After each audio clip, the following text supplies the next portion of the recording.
allow the two It's okay. It's okay. Off your mind. It's okay. Off your mind. Nobody is out. Chai! Now wow, people wey suppose talk truth to power don off mic. And if we talk, now 500,000 they go sama us, call them hate speech. But fear not, Mayegun don't come. He go torchlight every corner, nooks and cranny of all these bad people where they spoil our country.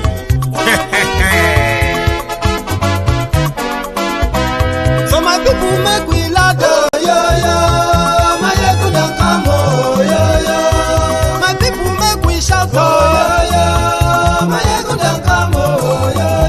Mayegun don't come, man of the masses, oh, yo.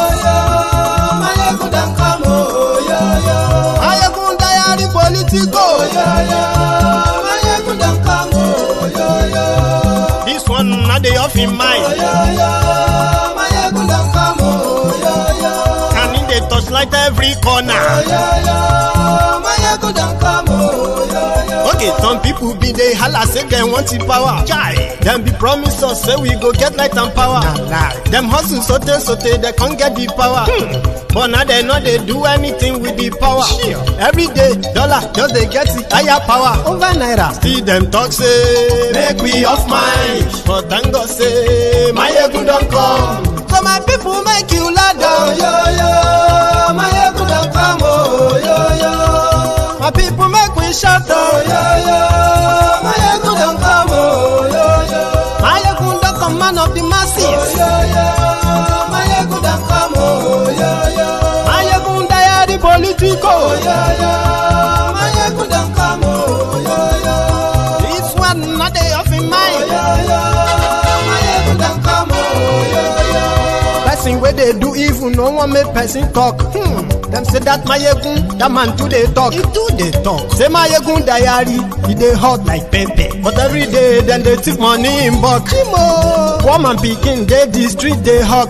Still them talk say make we no talk. But thank God say Mayegun don't come. So my people make you laugh, oh, yo. Mayegun don't come, oh, yo. My people make you shout, oh, yo. Mayegun don't come, oh, yo. Man of the masses, Mayegun don't come, oh, yo. Mayegun diary politico, oh, yo.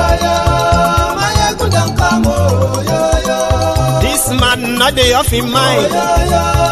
Mayegun don't come, oh.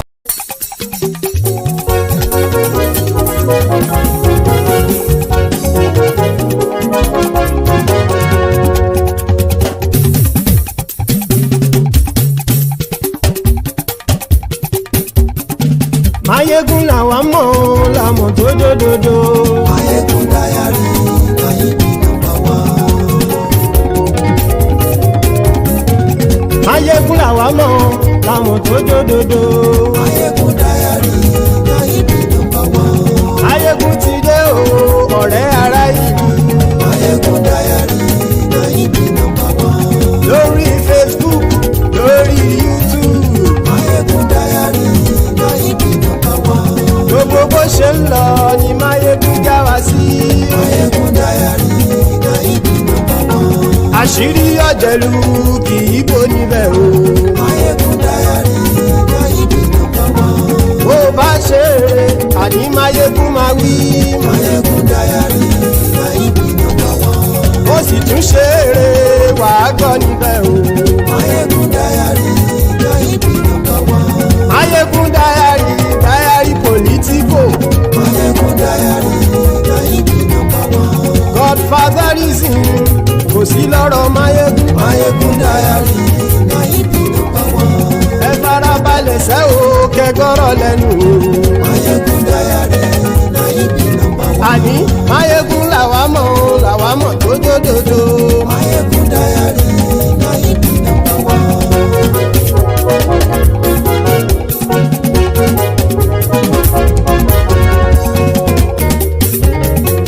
Àní ẹ̀sùn ràkì. Mayegun ti dé.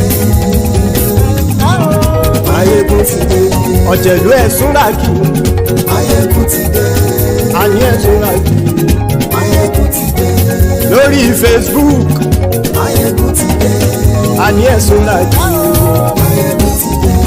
lórí YouTube Mayegun ti dé. àní ẹ̀sùn làjú Mayegun ti dé. bọ́ bàbá gbé wúrẹ́. Mayegun máa wí. Hello there. Good morning to you once again. Good afternoon to you. And good evening to you from wherever you are joining us again. This is Mayegun Live. I know it's a bit dramatic, isn't it? Anyway, it's been like that for years now. So it's the line. Thank you so much for joining me from wherever you are joining us indeed. It is Mayegun Live, and please read beyond the caption of the broadcast. Read the description of the broadcast. Like it. Share it. Invite your friends. Invite your not so friendly friends. Tell them that Mayegun today. We are starting tonight with what we already knew, or maybe not how. And that is how APC, Egbekegbe, rigged the Edo elections. Of course, in the next few days, they are going to have the APC, Egbekegbe's government, sworn in Edo State. Or maybe, just maybe, for the sake of posterity, we should lay it bare to the rest of the world that needs to know how did they do it. APC, Egbekegbe, and INEC, the way they operate in the contraption is not hidden. To them, they will rig you, and you can have all the evidence, right? Then what are you going to do about it? Go to court.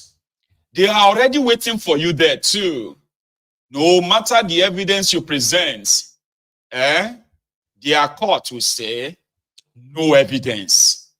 But like I said, for the sake of posterity, I remember when we were doing everyday expose on Tiflumbu, on this platform, I remember some of the Ronukus of today, the bad start of today, the bad idiots, including the Abrodian Ronukus, the Buaridins, the Buari Biderins, the Buari Dinotus, the Buari Dijatus, the Buari Shukus, the Unekaharis, the Ungoziaris, the obedient fools, the voluntary slaves, the humbled slaves, sophisticated morons, the crumb eaters, the crumb chasers, the ass lickers, the all-risers. They were always camping on Mayegun's diary political. They are always reminding me then, or telling me then, that I can go and bring all the evidence in the world. If Numbu will be your president, and there is nothing you, Mayegun, can do about it. You can continue to cry. If Numbu, the druggie, the drug dealer, the drug pusher, the jaga banditi, the jaga addicti, the ashiwaju awon ole, ashiwaju awon agbero. Most of those who were voluntary slaves, waiting to kind of harvest our tears, today, they are everywhere, screaming and crying. Ebin power o. Nobody else they cry now. This was less than 2 years ago.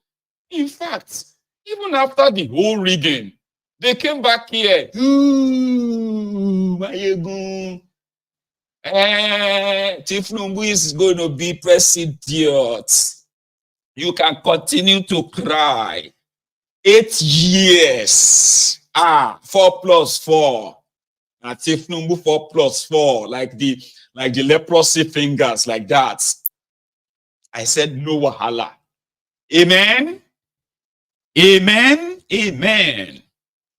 Today, less than 18 months into what is still going to be 40. 12. That's going to be 48, 96 months. 96 months of your shege, renewed shege, from change of Bokwari to next devil of Bokwari. They no learn. They came back here to tell me that now renewed shege we go for. Last, it happened. Kalu bought his way in. Today, those who never japa out of Nigeria, some of them, they don't japa into the koto, want ku.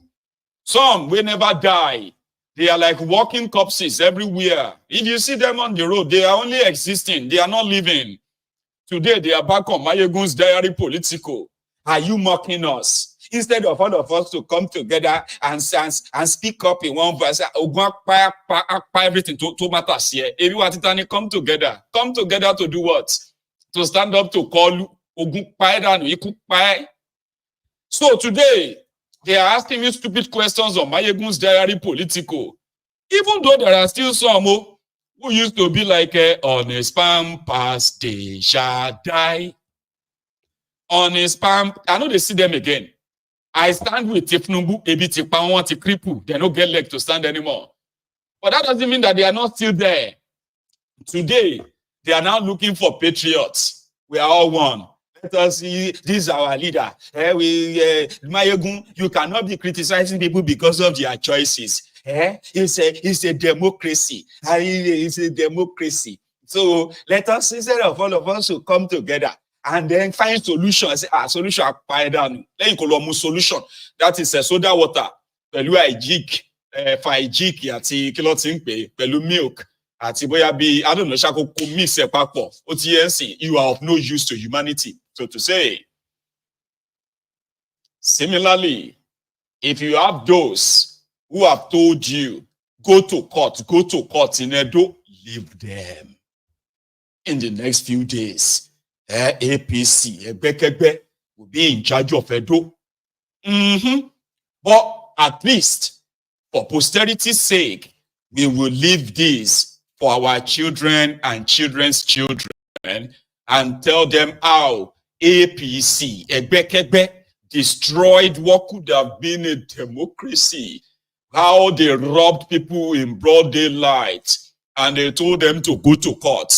So there's no point in going to any court. However, like I said, let our own children wake up one day so that the criminals that they are likely going to try to change, to try to whitewash them and tell our children like they lied to us about our heroes past. Our heroes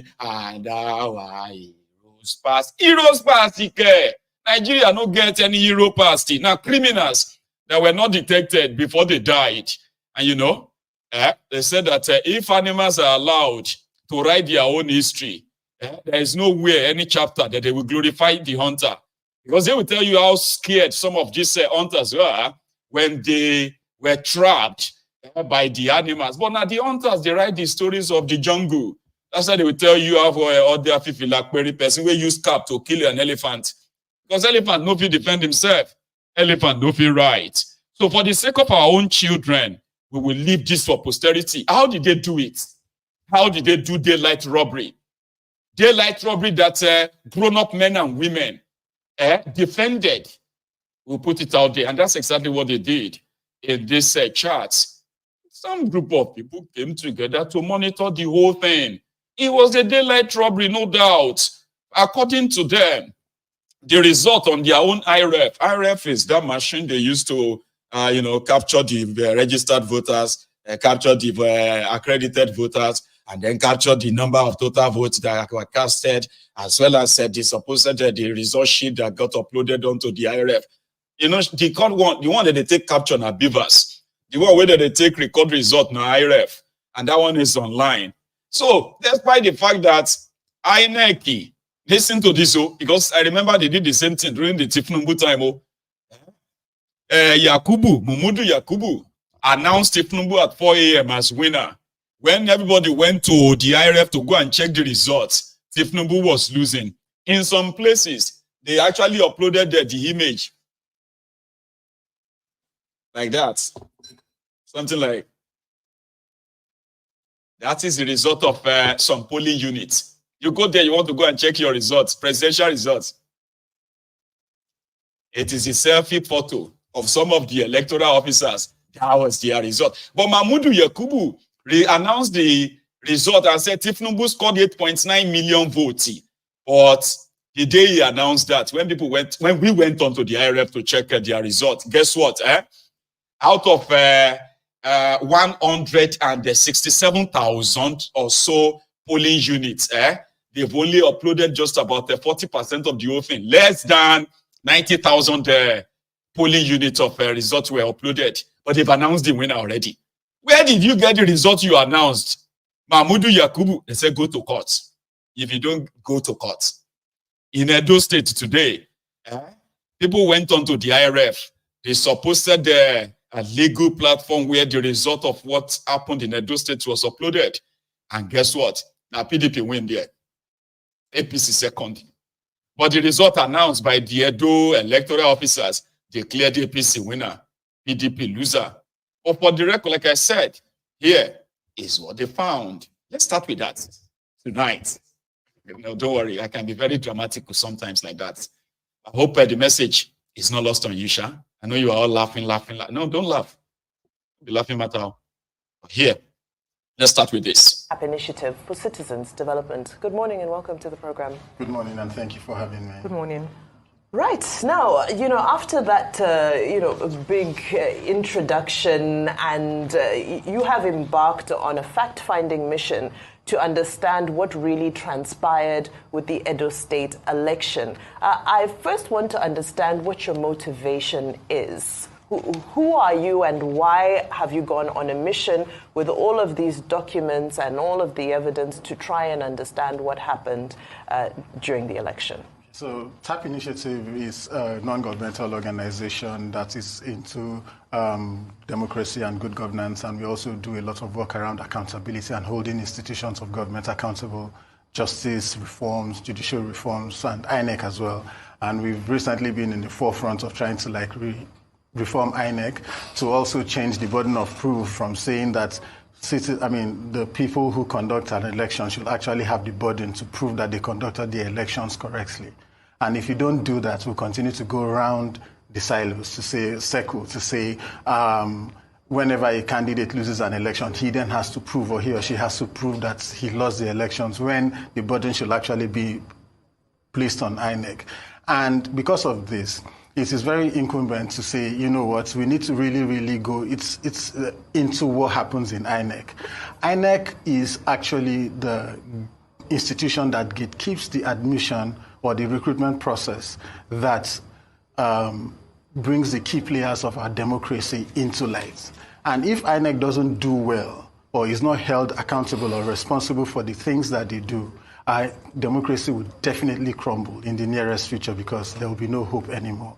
So we then discovered, because we also followed the elections critically, I was in the situation room of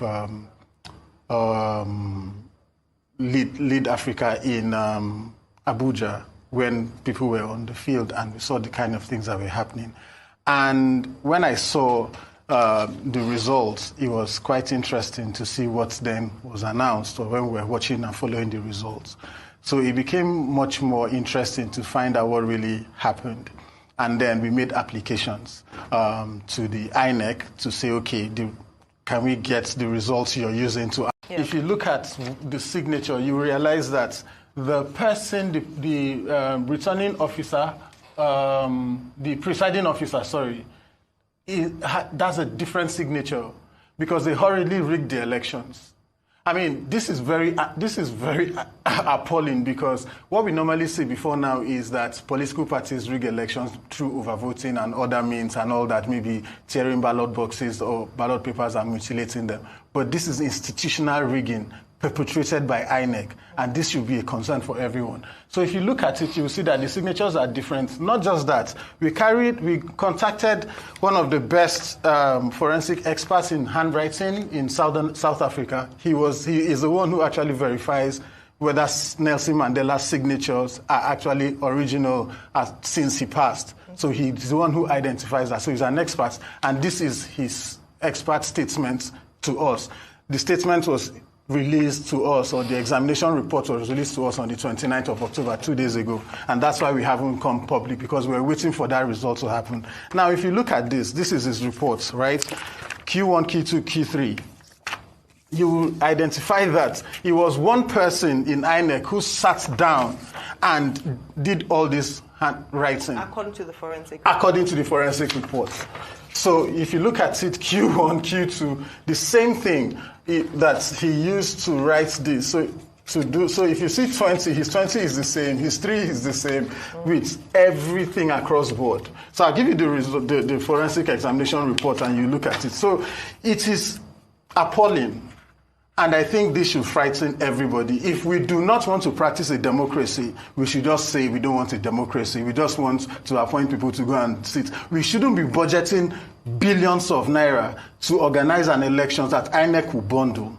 We shouldn't raise the hopes of people to say that you should come out and vote, participate in an elections, do your civic responsibilities and perform your duties, and INEC will bundle that. That is frustrating, and that would actually lead Nigeria to mayhem if we are not careful in the nearest future. So for us as an organization, we are not stopping here. What we are actually going to do now is to file this to ICPC.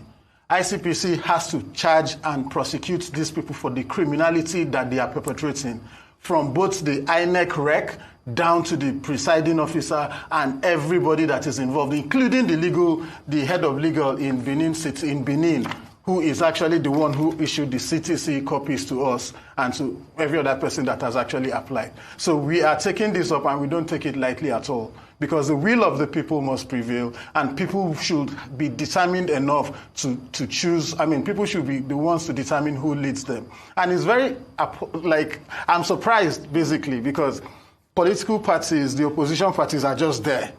They are not serious about, after conducting an elections, following through things to the little and the details of it. They just feel elections are over and everybody just goes back home. Maybe just go to court and do one or two things. But I think that politicians and political parties need to be invested in this thing, because if citizens give you the trust and feel like they should support you, they give you their money, they give you their time, they give you their vote, they invest their emotions in your campaign, you owe them that duty to protect that mandate and that love and translate it to something tangible and meaningful. Whatever it takes. People cannot be risking their lives going out and be shot or killed or beaten on the queues of polling units, and then elections are over, you just sit down, fold your hands, and don't do anything. You should be happy. Thank you, Jerry, for your work, okay? Because there are people like that guy in Nigeria. We appreciate their work just by exposing these little things that are really big things. They are not little. Atiku spent over $1 million in America trying to prove to all of us, say, Tifnumbu na proper, what do you call it, certificate forger. Went on, David Dundeyi risked his life to give you every detail with evidence of Tifnumbu's drug dealing and his wife, Remy, Benga, Akonle, and so many other people who were part and parcel of that drug pushing ring. Today, the drug dealer, drug pusher, Tifnumbu, is your president. David Dundeyi is outside Nigeria. And I promise you that they are doing everything to make sure that they give him the same Nnamdi Kanu's treatment by hunting him down to bring him to Nigeria. Today, Tifnumbu is doing shege to all of you. And all of this evidence that were presented to your Nigerian judiciary, they became Not only blind, though, they became deaf and dumb. And they legitimized this drug dealer as your president. Today, some of these Ronukus, Ronu Nazis, the bad stats, they will be asking you for evidence. Do you have evidence of this thing? You see if they arrest you now. Yeah, they do say that to me. You are calling him a drug dealer, Abi. They say you have evidence. If they arrest you now, everybody go, they say, free Mayegun, free Mayegun. Do you have evidence? Because Nigeria judiciary, that they presented all this evidence to, they became blind, deaf, dumb, intentionally. So now, all these forgery signatures, expert proof, now in the cocon take serious in their court when they all know what they are doing. Good work, oh. Again, I have to give it to you. See this lady. She gave a presser, I think it was about 3 days ago, talking about the same INEC. And now, I mean, INEC of Nigeria is a threat to Nigeria's existence, Nigeria's security, Nigeria's safety. So many things shall we be INEC be. What about judiciary? Listen. How are you living your own life today for tomorrow? Because Nigeria will go, Nigeria will stay, all of us will come and pass. We are passengers. He has lived his life. And so when I was consulted to look at how do you secure, 2027 general elections, and I'm just wondering, secure? That's a tall order. What are we going to do? What are the things what approach can we look at? So I looked through some of the introduction, the current context and challenges of the elections that we have today, which has been, a lot of it has been spoken, about by Comrade Sam Amadi, looking at the measures for the 2027 general elections, addressing the electoral violence, also inclusion and the issues of gender-based violence, and then international collaborations and also observers. I will conclude and then look at some call to action. The 2027 general election is coming at a time where everybody is exhausted. There's a lot of exhaustion coming from citizens themselves because we are looking and seeing what did we do in 2023 and what happened to the off-cycle elections. Some of it has been pointed out already. When the 2023 general election happened, we used to have civil society organizations, and as some of you may recollect, I led the Nigerian Civil Society Situation Room as a convener, aside from being the country director of Action Aid then. To the 2023 general election, after whatever happened during the election, INEC, in its usual manner, called all of us to a post-meeting or to a meeting. We used to have quarterly meetings with INEC to tell us exactly what is going on. And we had this meeting, and the first thing the chairman said was, we are about, that he was not going to talk about the 2023 general election. He was going to talk about off-cycle election. And I was dazed. So if we don't talk about what we have done, which amount was voted for, budget was given, what did you do with the election you don't want to explain to Nigerians?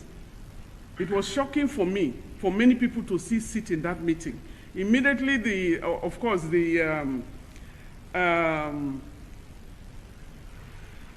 when the media went out, I found my way and I also walked out because I felt that place was no longer for me. And so is a test for our own electoral process, is a text for dignity.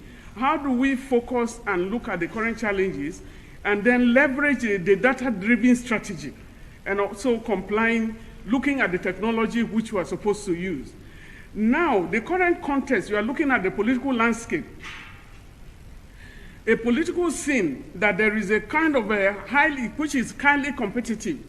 You have APC, you have PDP, you have the Labour Party, who are the major, political parties. But I can tell you that INEC is struggling. None of them has a registered voting, they don't have a register. So you can boast, we have 30 million people. Where is the registrar? They don't have voting. So there is no political party with a population. Where are the books? And these are things that INEC itself has been looking at. There is no political education by the political parties. They are supposed to conduct political education, but you only see people during their campaigns. Where is the political education? Because you want your members to vote. Or it's because voting is not important, it will be truncated, so there is no need investing in voting itself. You have electoral violence. The 2029 election and also the 2023 general election showed us so many violence, a lot of violence. Almost about 100 people died during the 2023 general elections. We're looking. Data is not their thing in Nigeria. Okay? APC will tell you, we are the biggest political party in Africa. We have 50 million. We have 100 million supporters. PDP will say, no, you don't. We are the biggest in Africa. We have 200 million supporters. No, it's a lie. Labour Party is the new biggest party in Africa. They have 500 million supporters. You see, Nigeria has something called the number problem. And that is why most of the criminals in power too, they love to kind of drop numbers like more. That's why somebody can sit down and just write and say, you, 10 million, you, 5 million, you, 2 million, this one, 500,000 votes. Because they don't have to prove it. You cannot scientifically prove anything. And as for the courts, no, that's too much. It's not our job to prove how many people are there or something. We are just here to look at the merits and the demerits. Wait for it, oh. The woman is still talking, oh. So she was talking about data. That is so alien to them in that contraption. They use projection. What about, okay, maybe 50 million. Okay, yeah, you are right. Look at Kano. In Kano alone, or in Kaduna, or in Lagos. In the same thing with their population, no? Number problem. I want her to finish before we kind of wrap it up with Edo. At Lagos, Rivers, Kano, and Kaduna State in so many ways. You're looking at the voter turnout as well. And this enfranchisement, that was done again, in its various forms. When we had Anambra election, the off-cycle election for Anambra State, there were so many things. The performance of the beavers, for example. The tech system, and young people were getting very, very interested. And you had some performance. Before 10 p.m., most of the results were uploaded on iREV. And so we had the results. So you could see who is winning and what is coming in. They don't conclude until they announce all the elections before INEC does a final pronouncement. So we were very hopeful. We moved from Anambra and went to Osun State. Yes, we had Ekiti. And then from Ekiti moved to Osun State and the beavers. And my question to INEC, we had a lot of internal meetings with INEC. And the strange thing was the INEC, the current INEC, is still the current one. They were very, very open, telling us their problems. And so just like Ario, before the 2023 general elections, many of us were not sleeping because we're trying to block the holes. We thought INEC, the persons there, the managers were truthful, and we're working with them, hoping that the voting will count. And so when you look at the voter turnout and disenfranchisement, the last election was 29% that voted. That's the general election. So who is voting and who believes in voting itself is another. Another area is the security threats. We have the insurgents, the banditry. You have also the separatist movements here and there. You are in the northern region and also in the southeast region. INEC challenges, the Independent Electoral Committee, they have their challenges. But the quality of citizenship is not about the machines. Machines don't operate themselves. Who is operating the machines? What is your quality, even as you are sitting down here now? What is your quality? Are you the one? Are you playing your role because you are in this world only for a time? Are you playing your role? Are you living your life? We look at religion in terms of no religion tells lies. Religion will tell you not to steal. So who is the thief? And so we need to mirror ourselves as we prepare for 2023 general election. And so you will look at the judiciary and the declaration of results. A lot of money was voted for INEC. INEC was supposed to be the one to pronounce elections. So what happened to INEC? And now the whole work is being given to the judiciary. Did you give them money to declare elections? Or is it INEC, should we give the work of INEC to the judiciary? We have overburdened, brutalized the whole system in terms of the judiciary. And so you've seen the challenges. So the National Orientation Agency is built to conduct civic education throughout the country. What is it doing? You are also looking at the quality of every citizen. Who is the quality of the citizen that is sitting in INEC as workers, as voters, as a judicial person, as a lawyer himself? You can see it's nice to see, here this morning, getting out there and representing a lot of and all the lawyers who are out there, also making sure, and that is it started from our own time. When we were students, we didn't have mobiles. But when a student was arrested, Ganifa and me and Femi Falana will know where a student is arrested, and they will come and release us. We had no idea who they are, but they were there as protectors. And so where are we now? So who is the citizen right now? The issue of corruption. I don't know what you are going to do. You can only sleep in one corner of a bed, in a room, in one night. But look at how we are dirtying the system. You are building so many houses that you will never leave. And you destroy your children. The entire system is corrupt, polarized, compromised, and on like that. The citizens have lost trust in the entire system. And everybody's just fooling everyone. The lawyers are there to mislead the public because they will say they are doing their job. They will defend election riggers. And the judiciary will tell you, well, it is not our job to conduct election or announce results. But finally, they were taken there up enough that Nigeria judiciary, they are now the ones who are now like declaring election winners and canceling election results like they did for hopeless Uzodinjo, hopeless Uzodimba, the Supreme Court governor of Owerri, and on like that. So what should you do after you already have what is called the state capture? You break the entire system up. That's what you should do. In Edo State, what they did in Edo will be done in Ondo. And it will be done again, I think, in Osun. It will be done in Ekiti.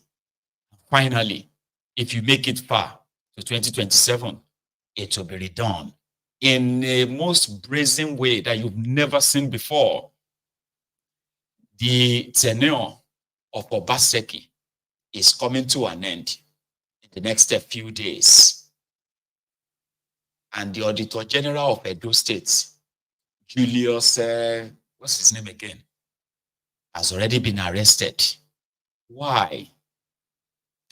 They said that 24.5 billion naira was paid to Edo State a few weeks ago.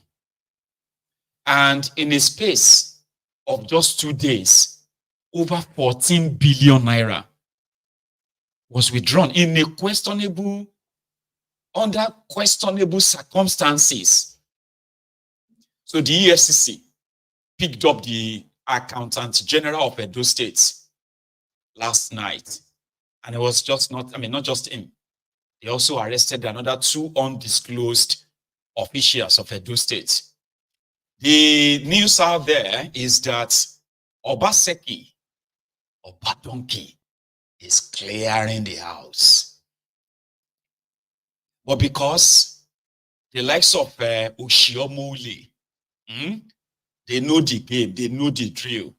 So they've already set a trap around the finances of Edo State. They are coming to loot it anyway. But Oba Donkey was like, I'm still the governor. I can still sign out money. No, you can't. Don't sign out money anymore. Just go. So the point here is this. Whether it was as I swear for you or this other one, what is his name again? I can't even remember his name again. Anyway, Oshiomole is to G. The Edo people. I'm sorry for you.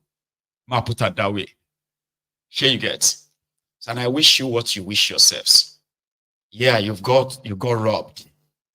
Even if you did not want or bad donkey, the result didn't show that. It simply means the APC, Ebekebe rigged themselves in an election that was just pretty much like a normal ritual, where none of you have the power to actually choose your own representatives. It is similar to what people are experiencing right now across Nigeria with Tifnumbu, with Kolu. You do not have the power as Nigerians to choose your leaders. So if they tell you you are practicing democracy, this democracy, we must do everything for this democracy, they are lying to you. I'll leave it at that. Pastor, please remind us once again. If you decide to vote, if Tinubu wins, all of you are going to join. That is God has spoken. Yes, let it go live. Let it go live as spoken. Just the way I've said it. Let me say it in English so that they won't understand. Okay, sir. If Nigerians vote for APC, Nigeria will sink. We will swindle in poverty. And the economy will be in shambles. If the government of APC continues, Nigeria will suffer extraordinary. I'm not in support of anybody. As a matter of fact, I don't vote. And I will never vote. I am telling you that we have never seen Archie before. Then this is when we now experience more Archie. We will be sick, the economy will be sick. I'm not saying anybody should like him. You don't have to like him. In Rivers State, the speaker, that is loyal to Fubara, has issued a statement, something like a presser. Totu, thank you very much. That's your me, Totu. That's my guy. Bless you, Baba. With the evidence of fraud, are the people not the ones lying with their slavery card, PVC, poverty validation card, even when they are going through hardship now from criminal politicians? They never learned. Now ready for 2027. It is a ritual. They will ask you, hey, what do you want us to do now? What do you want us to do, Baba? They will figure it out. So the battle for the soul of rivers, the rivers of trouble, continues. The 27 former House of Assembly members of Rivers State, who decamped to APC before they realized that they have burned themselves, decided to retract that decision. But they couldn't have done it without a corrupt judiciary that has ruled that no, they did not decamp. There's no evidence. When these guys actually sworn to an affidavit that they indeed have joined APC. They quickly went behind again. The judges gave them, they said, withdraw it, go and withdraw it, go and withdraw it.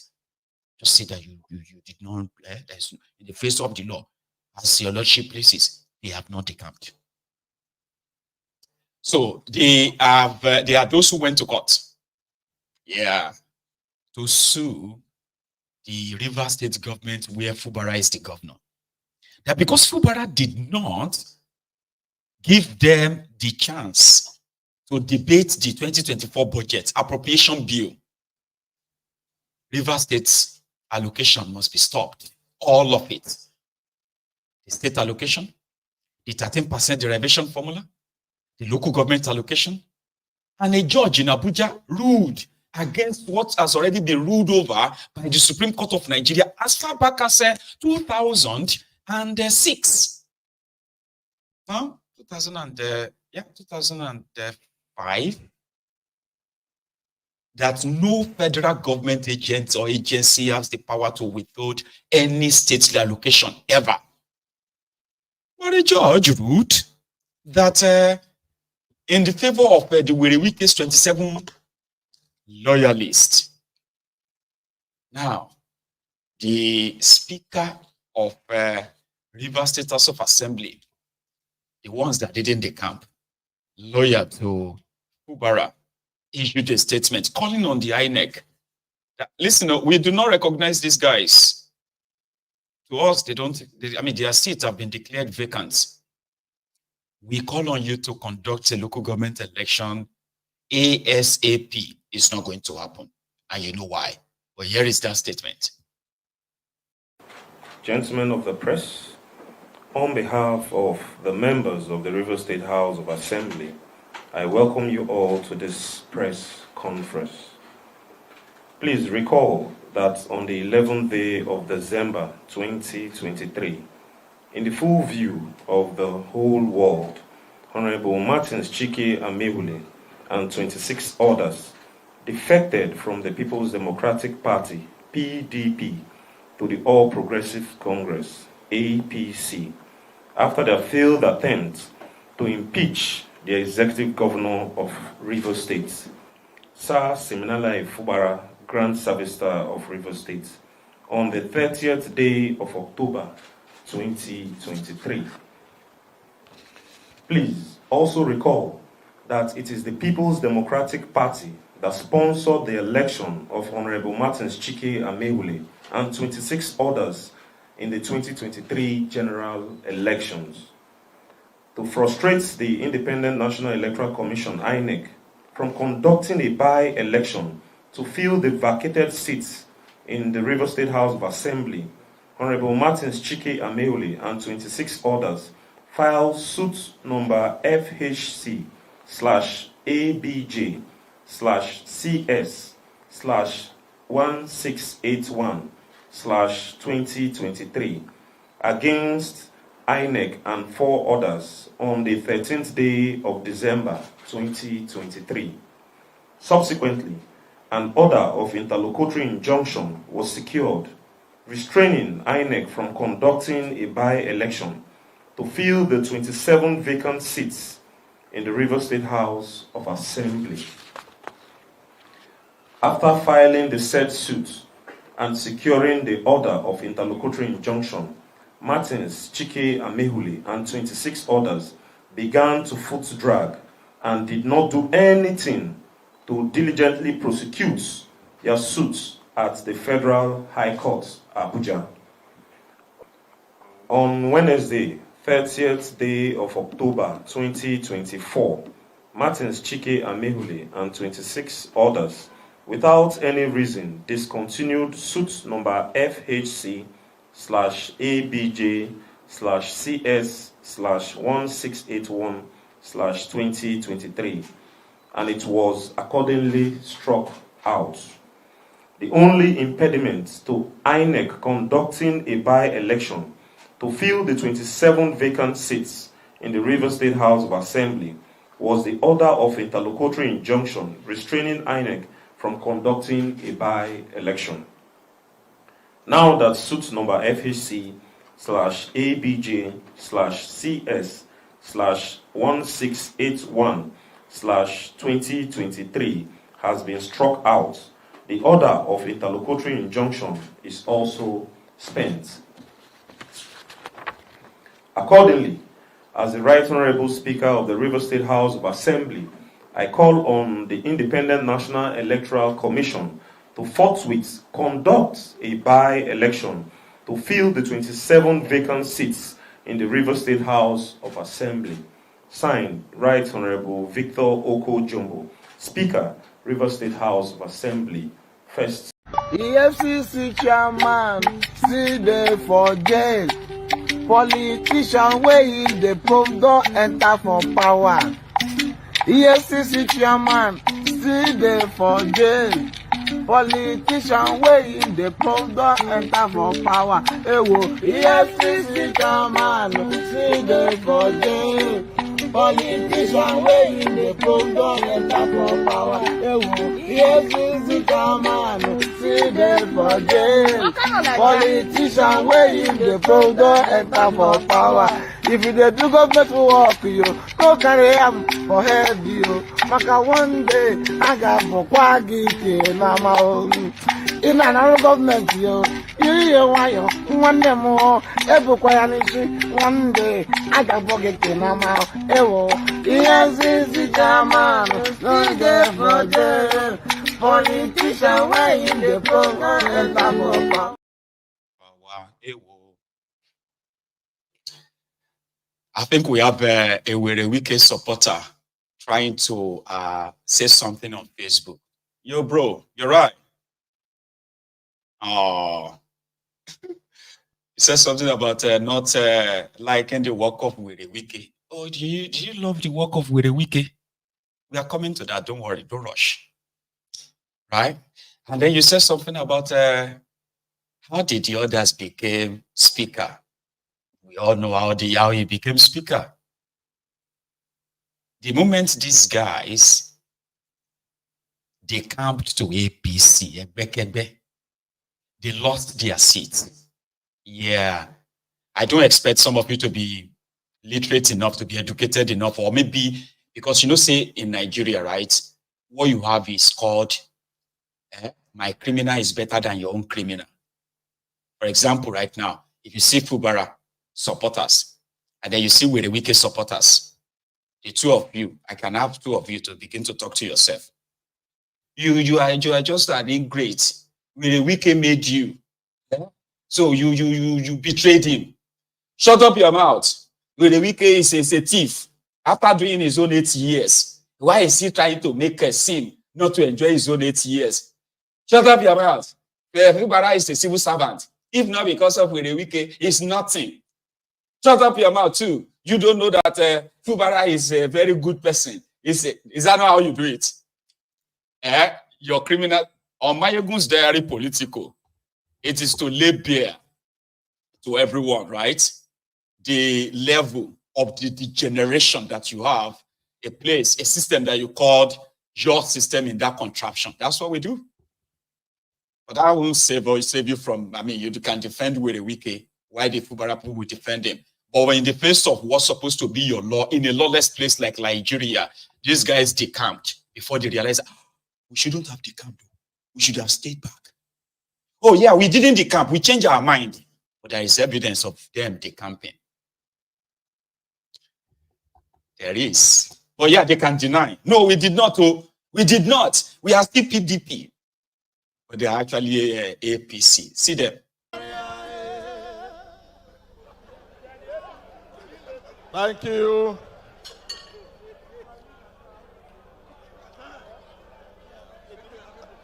The former governor of Rivers State,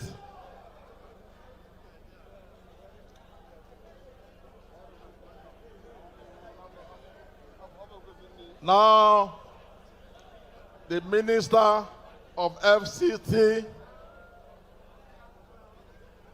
before me here is the Speaker of the Rivers State House of Assembly, a proud member of the All Progressive Congress. and other members of the Rivers State House of Assembly. My party is grateful. We are enriched and we are in firm control of the Rivers State House of Assembly.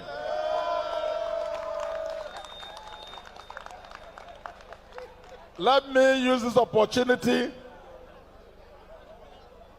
to thank my brother and my friend, His Excellency Wike, for the monumental support he gave to our presidential candidate in the 2023 election. Honorable Minister, we thank you for your support and we value your support. And I want to say, here as a member of the National Working Committee of our great party, we do not take your support for granted. We will continue to work with you. We will continue to partner with you. And our president, the performing president of the Federal Republic of Nigeria, President Bola Ahmed Tinubu, will continue to hold you and work with you. For us in the All Progressive Congress, our coming to this place this afternoon is not about a political party. Yesterday, my brother paid me a very, very important visit in my village. And I remain grateful to you for that visit. But just to let you know that as a political party, we are aware that our main business in politics is to unite Rivers State. Continue to unite Rivers State. This kind of unity, the unity we have today in Rivers State, is not easy to be accomplished. We owe you that support, we owe you that friendship, and we are praying. We have consulted a lot of prayer warriors so that you will change your mind and leave the PDP and come and join our party. That prayer, I know it will work. Amen. If you are in support of that prayer, say aye. Aye. God bless you. So I hope that answers your question, dear, or your confusion. Mr. Kilorukoyeno. Mr. Ode, Osaro, Clean. That's the name. The person who said, we do not appreciate the work of Wike. I hope this answered your question, and everyone else who probably felt like these guys did not come to APC. Yeah, they are denying it now. I mean, like in the face of the law, it's like the shooting yourself. It's like somebody who shoots himself and run away. You kill yourself and run away. Say hello, 911. Say, what's your emergency? Or I just see one man who just kill himself and run away. Or say, what? Yes, so the man just kill himself and run away. How? Kill himself and run away. How? Yes, so can you please come over to this area, please? Say, are you the mad in it? That's exactly what some of you are. Mad people that believes that everyone else should actually be mad. You will lie to yourselves enough that you are so shameless about it that you can easily just, when you are caught in a lie, you're just going to brush it out. That doesn't matter. Let us talk about another thing. I say, no. Talk about that one. Show you guys. They are all ganging up right there. And the River State is to fight for the soul of River State. They are doing all that. They did all of that without even like they're not thoughtful, so to say. So it is a mad case. Anyway, like I call them, it is called the rivers of trouble. But there is more trouble in Abuja. A woman that defeated the long time, 24 years senator of Abuja, Aduda. That guy be like lifetime senator for Abuja. He's been senator since 1999. Can you believe that? A PDP senator. When the obedience tsunami swept through Nigeria last year, it actually also swept Aduda out of his position as a live bencher for Abuja senatorial seat. They didn't believe it. And since then, Aduda has become a personal assistant to Wike in Abuja. And Wike has promised Aduda that Ireti is a mistake that must be corrected. It must never happen again. And since then, Ireti has been sort of a pain in the ass for Wike.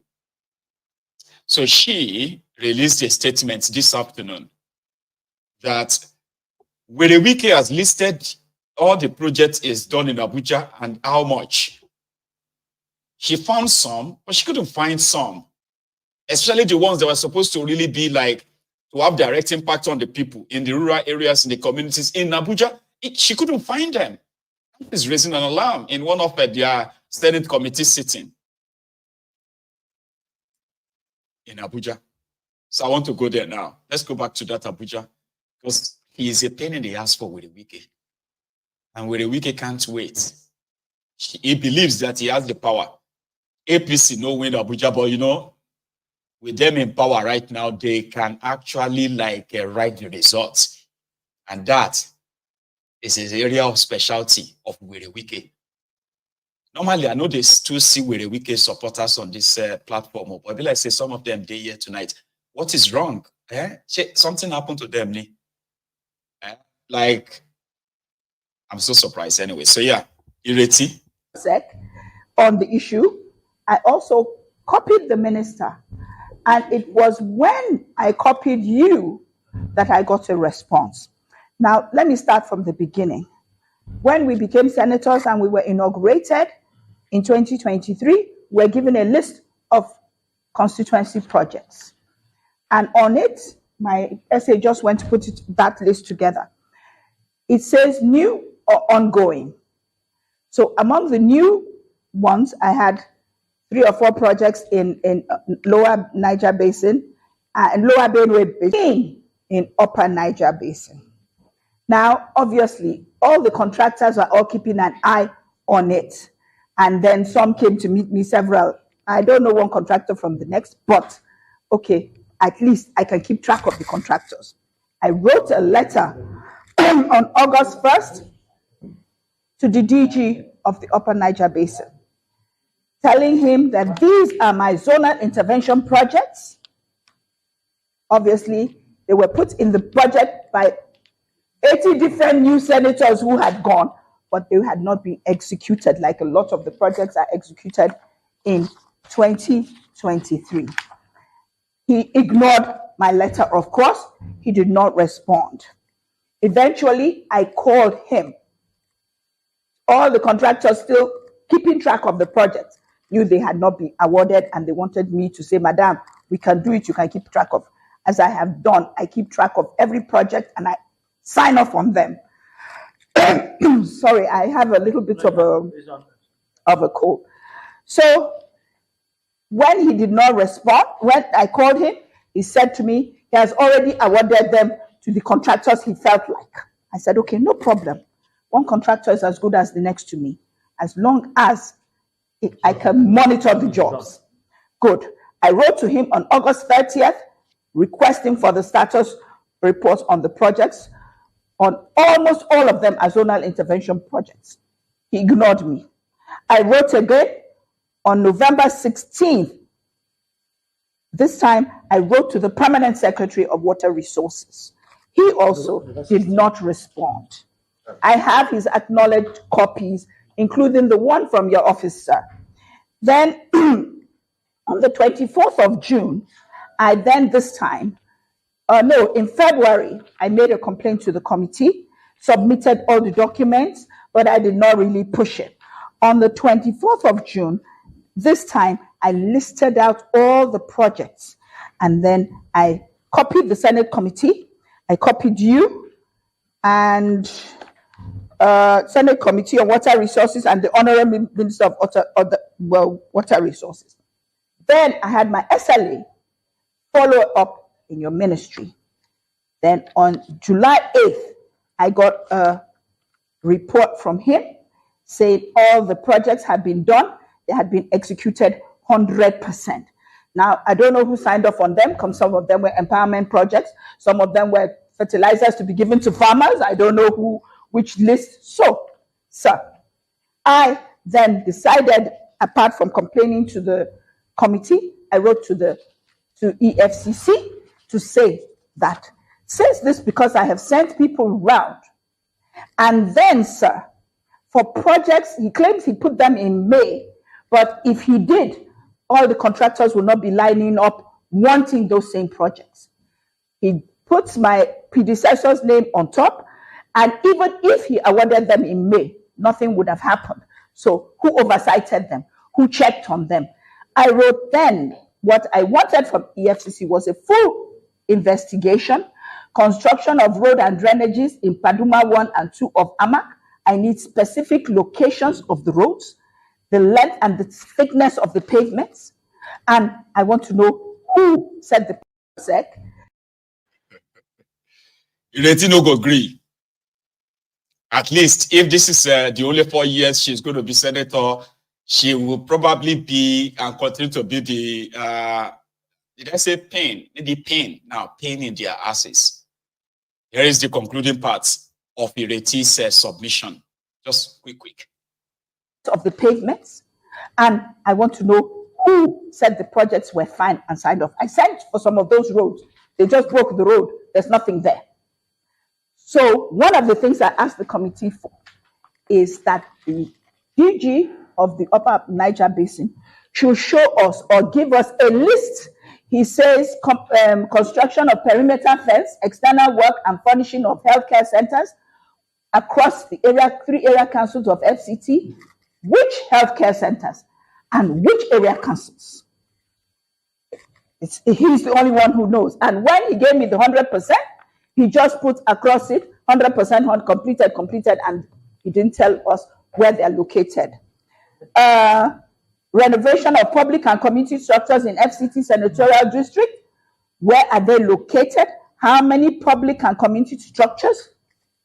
I want to know. Those are the things I asked EFCC to investigate, show them to me, because I cannot say zonal intervention. All the zonal intervention projects I have done since I became a senator are all documented with photographs and documents, except for these ones.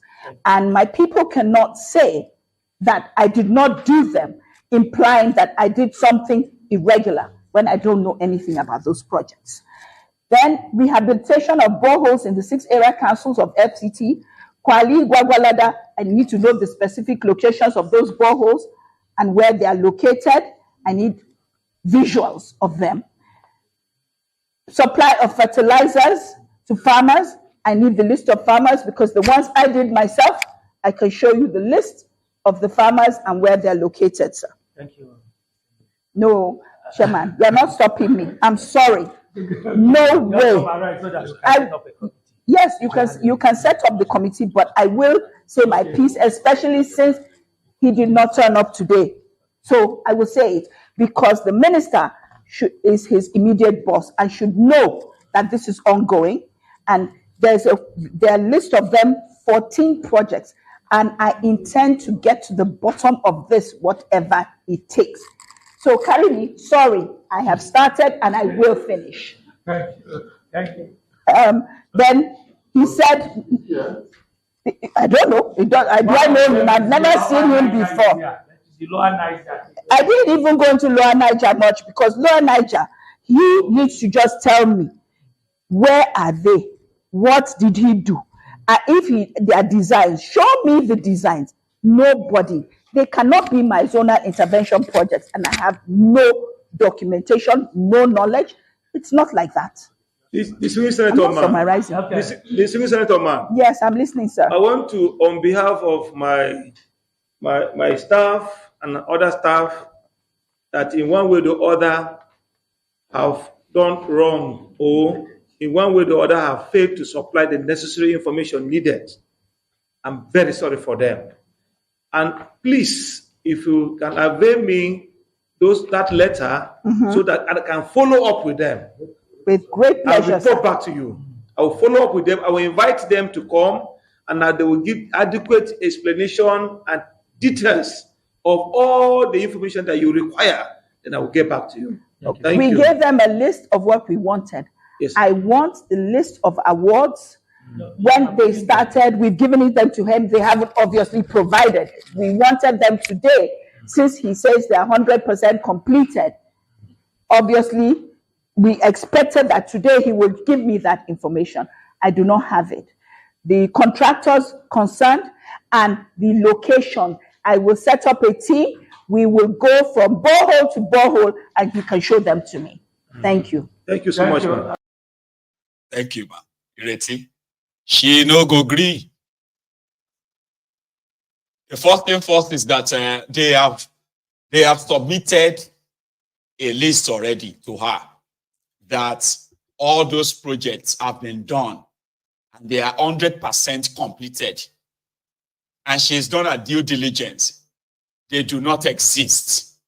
That is why she is insisting that they have to show pictorial evidence. You have to show evidence of them. You have to tell us the location. Because here are the stores I have done. And I can show you the pictorial evidence of all of this. See, here. But you listed all these things here. This medical center here. Road, paved road here. Covered there. But all these things there, they don't exist. So maybe we are looking at, maybe we are looking at them wrongly. You are supposed to provide this information here today, but this person is not here. And they're like, oh, madam, we are very sorry if we have not provided you this information by now, okay? Give us the list of what you want. Are you mad? Are you mad or what? You gave her a list of completed projects from Wike's Ministry of FCT, Abuja. And you mark them completed. Road from Gwagwalada, upper river basin, lower river basin. Completed. And she's like, no, none of these things exist anywhere. So how could you say they exist? Completed. Can you show us the evidence of where they... Well, last, you're not going to get anything, okay? They just wanted her to shut up. Madam, it's okay. We will get back to you. Okay, madam, please, madam. Senator, ma. And that is why Sheyi Makinde, the Solo Makinde Ibadan, one of the G-string governors, one of the with the Wike says to G's that helped Tifnumbu to further polarize the people destroying people, PDP. Solo Makinde Ibadan says he wants to be president. He's qualified to. Yeah, his own tenure is going to end in 2027. And right now, he believes that he is telling people that APC, Ebekegbe, has failed. And the same Solo Makinde Ibadan was actually one of those who told Wike that Wike should not put fire in his own state. So, please, I am married to your daughter.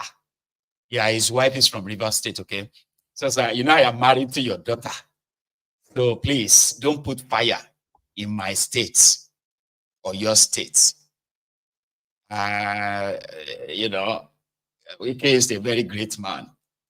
Wike, listen to this one. They said that one of the plans of the likes of Wike is that Tifnumbu may not be contesting again in 2027.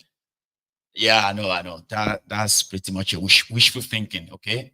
You have no idea the mindset of these criminal politicians.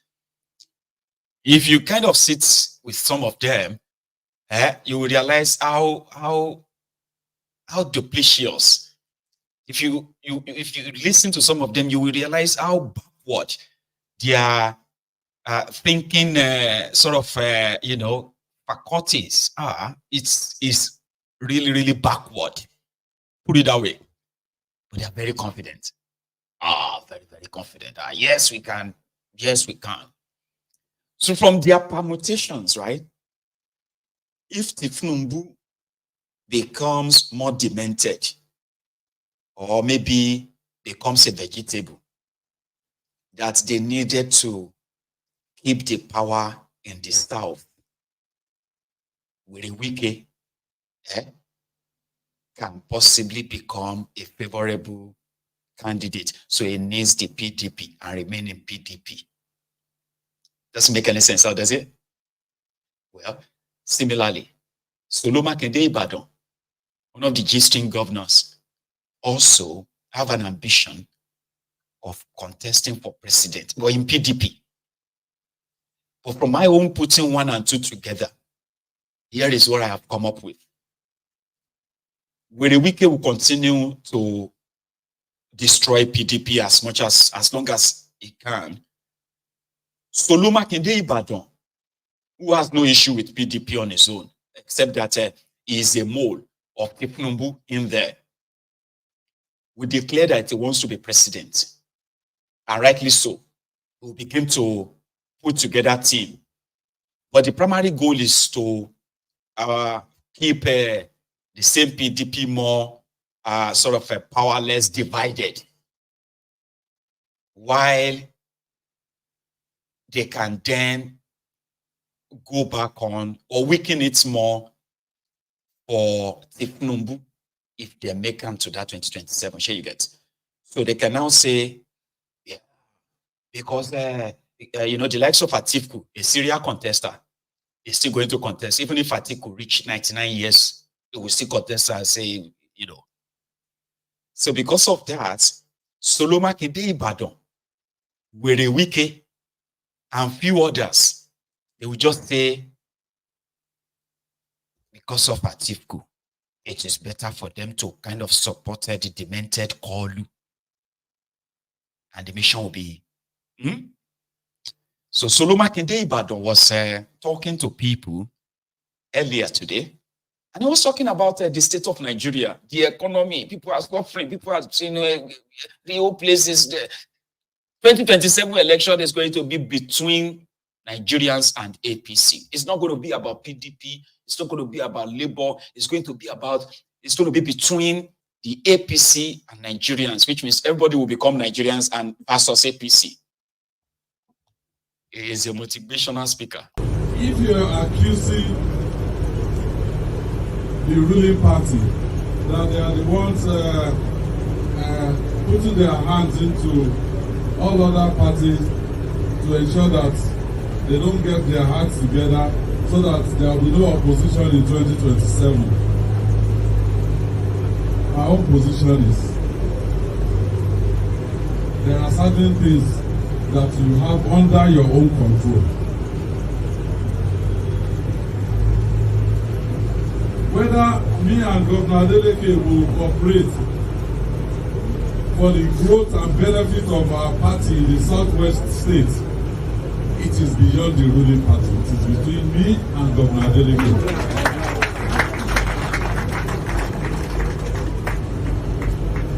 So please, let us all work together, unite our base. That is all that we need to do. The next election will be APC versus Nigerians. It is not even about APC versus PDP. So let us just do our own bit to unite our party, unite our base, and let the people of Nigeria, let them speak. They've done it in Oyo State. They've done it in Osun State. They will do it in Nigeria. If you get that,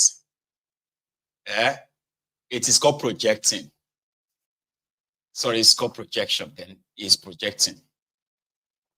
You know that APC is failing. This is not going to be about PDP or APC. No. All this talk about APC putting hand in other parties to make sure that they are destabilized. He knows he is one of those. You know, he's one of those hands put in other parties to destroy their party for Tifnumbu. They sit together in Abuja now. Every time he goes to Abuja, he will see with a Wike. And what do you think they talk about? They talk about, because this is politics. This is what these guys now kind of like a fit fat on. Just like Peter Obi said, two things that sells in Nigeria right now, the church as well as politics. Sorry to you, the Christians, it's what it is. The richest people in Nigeria right now, they are politicians and pastors. When politicians show you shege, you go look for miracles for church. I tell you, there was this video, I've deleted it. I should have put it up. Where I saw the governor of Niger State, instead of shouting Allahu Akbar, is shouting, praise God, praise God, hallelujah, praise God. I say, 2027, if you make it that far, it go day interesting. Some Ronukus don't really make it that far, unfortunately. Maybe my majority is not be a fini, like, you say praise, not because of, like, some of you, not be a fini, you know, if you make it that 2027, even if you make them, it could be like say you'll be brain dead. And person when they brain dead, you know if they are alive or not, because some of you are already like walking corpses too, right? Unfortunately, you know, people who just exist for existence sake, they are not living. No thanks to Kolu. By the time Kolu is done with some of you, right? That's what we call it in Yoruba. So there's no point in saying God. Trust me. So Makinde Ibadan is he has learned the rope. He's a full-time politician now. They know how to use the trick and the deceit and all of that. You know, I hope you make it that far. Not him, you, the Ronukus. I hope you make it that far. You still have fun where you take come here to defend the discriminants, Abi. But it's a phone Nigerian before June. Some of you matter for you know, you're just a kind of like. Imagine whether you are alive or you are not alive, then it won't really matter, no? I have seen it happen. Some of those people where they shout change. Some of them, they have jackpot, they've left Nigeria. Those ones who were not lucky wanted to lose. Today, people think say they don't die. They don't die. Go and check some of your friends on Facebook. There are some of your friends on Facebook in 2014, 2015. They are very active everywhere. Today, you go think say they don't die. They don't die. What it happen one Nigeria don't happen to majority of them. They say, Simu. I think say you don't die. You say, no, I don't die. I say day. I don't do Facebook again. Where you do? Instagram, I mean. No. I don't use social media again. Kazimu, you will be saying a champion. Where will they shout? February, everybody, February 2015. You know they use social media. I know they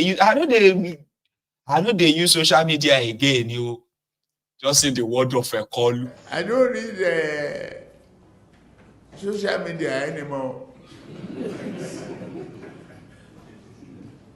They abuse the hell out of me. If I read it, I get high blood pressure. I get angry. I don't read it. So, if I want to hear anything, my children or any of my workers will tell me, this one say this one. You know, if I'm tired, I say, please, forget it. That is what some of them will now tell you. Say, God forgive me. I don't know where to kuni. Say, I make you You be say you be champion for Bukwari 2016, 2017. Since I don't see you for Facebook, I thought you were like Eti Dulog Bini. There are so many of them walking about today. What you do, anyone. Some of you who still have the data to come and defend them on Mayegun's diary political to come up with the 2027. It's not cause.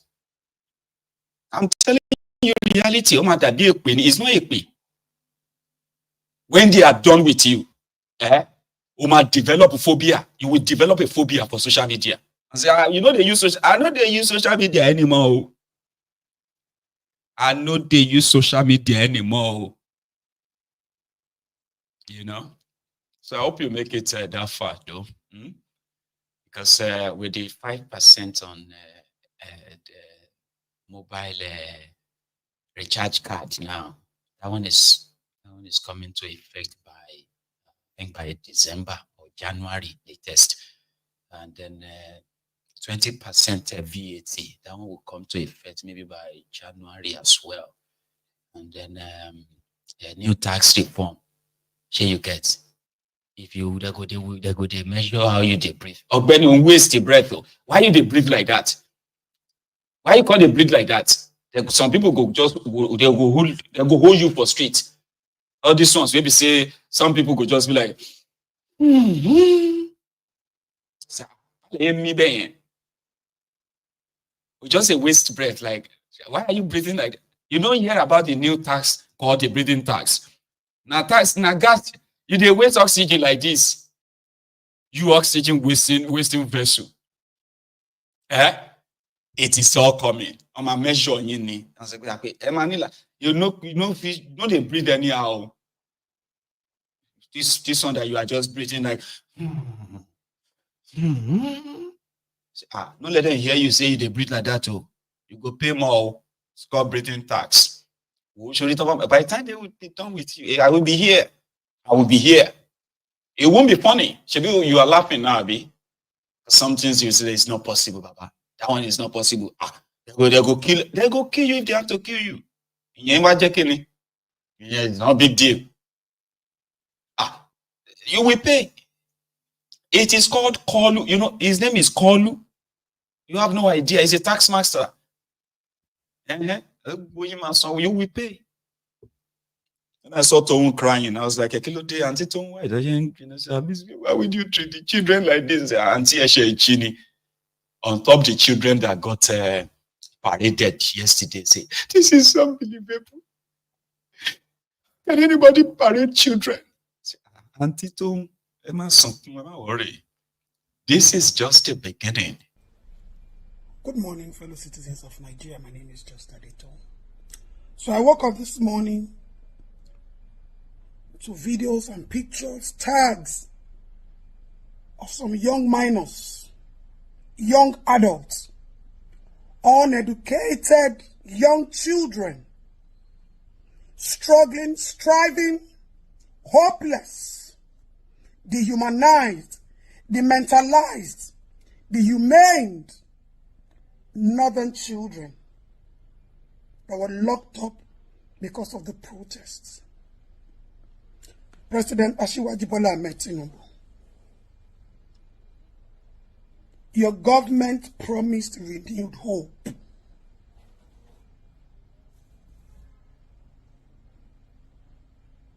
You are called T-Pain. People have lost hope completely in this country called the Giant of Africa. And in the midst of the pain that fathers and mothers are going through just to keep their children alive until it gets better, right in their faces, right in our faces, in the face of hardship, in the face of struggling, and in the face of pain, your government has locked up minors to the point that they have been starved. They have been destroyed completely. And you and I know that these are children that have never for once benefited the fruit of democracy. These are children whom their lives, their future, their beginning have been prostituted, traded by you political cohorts, your greedy actions. Children who have not tasted. Why didn't you lock up we adults? We that have tasted the good and the bad of life. These are children that came out because they had no other options. I've always said it. The children the government fails to protect, defend, provide for, will raise guns at us one day. That day came. And rather than the government to plead and understand from another angle that there was no option, these children were pushed to anger and frustration. You destroy their spirits.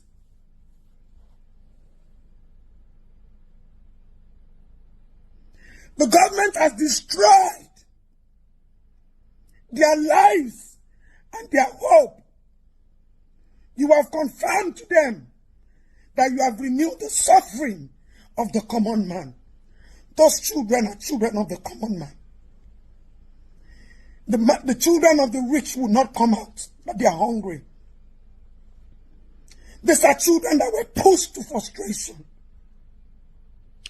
These are children who are supposed to be in school.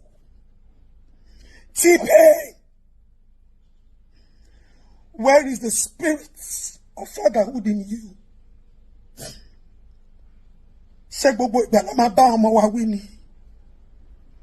These are children that they had no option.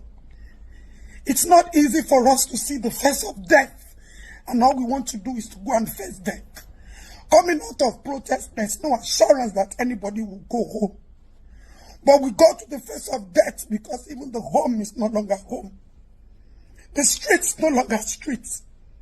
The country is no longer country. There is chaos, hunger, suffering. Where are they supposed to see 10 million from? Where? They came out for hunger and they have been punished now. And they have seen real hunger. And you've taken their lives as citizens away from them. Broad daylight. If their parents had 10 million, would they have pushed them to go and fight? Their parents are weak. They've lost hope. Our parents keep telling us every day, just how they told you people to fight for your rights. Take what belongs to you. Make Nigeria great for your younger ones. And that is what we have done every day. And right in the face of we mothers, you put oppression in the face of our children. Oluwaseyi, where are you? Where are all of you? Now you're going to say the president does not know anything. Now I'm telling you to tell the president. Now I'm calling you to call the president. That the minor citizens of the country, where he is the president, are suffering. A judge has told them to pay 10 million and they don't have it. Why don't you kuku sentence them? Why don't you send them to internal displaced camp? Because nobody's going to claim them. If their parents had 10 million, they will not be where they are. You people should stop this oppression. Stop this oppression. You all caused what is going on in this country. As you are part of the problem. You have always been part of the problem. You brought Buhari. You took us 16 years back. We should be moving forward. But now you have confirmed. You say you will continue where Buhari stopped. You have turned the problem, the pain, the hunger to Shege Pro Max. Is it easy for these children to call you T-Pain?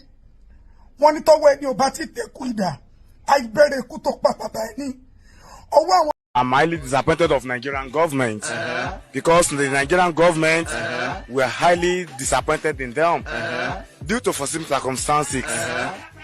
Definitely, I'm one of those people who are proving people should die in coronavirus is more better than people should die in hungers.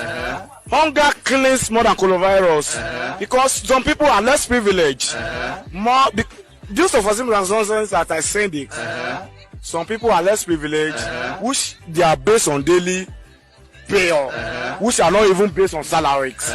But our government thinks that the lockdown is the best solution to coronavirus and proving it to an extent and to the levels of alacrity that if someone die in coronavirus, it's more efficient to die in hunger because some people will be at indoor. Thank you, Jerry, Professor. Our own professor. They say, where is Kolu? Kolu is like that. He said,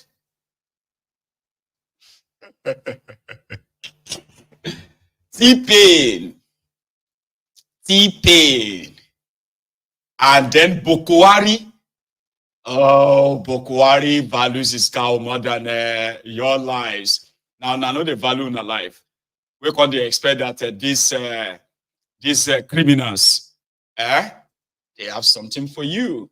Or sometimes they will say, oh, we need to tell them, we need to inform them. Oluremi, please inform your husband. Sure. I'll leave that as it is. Okay.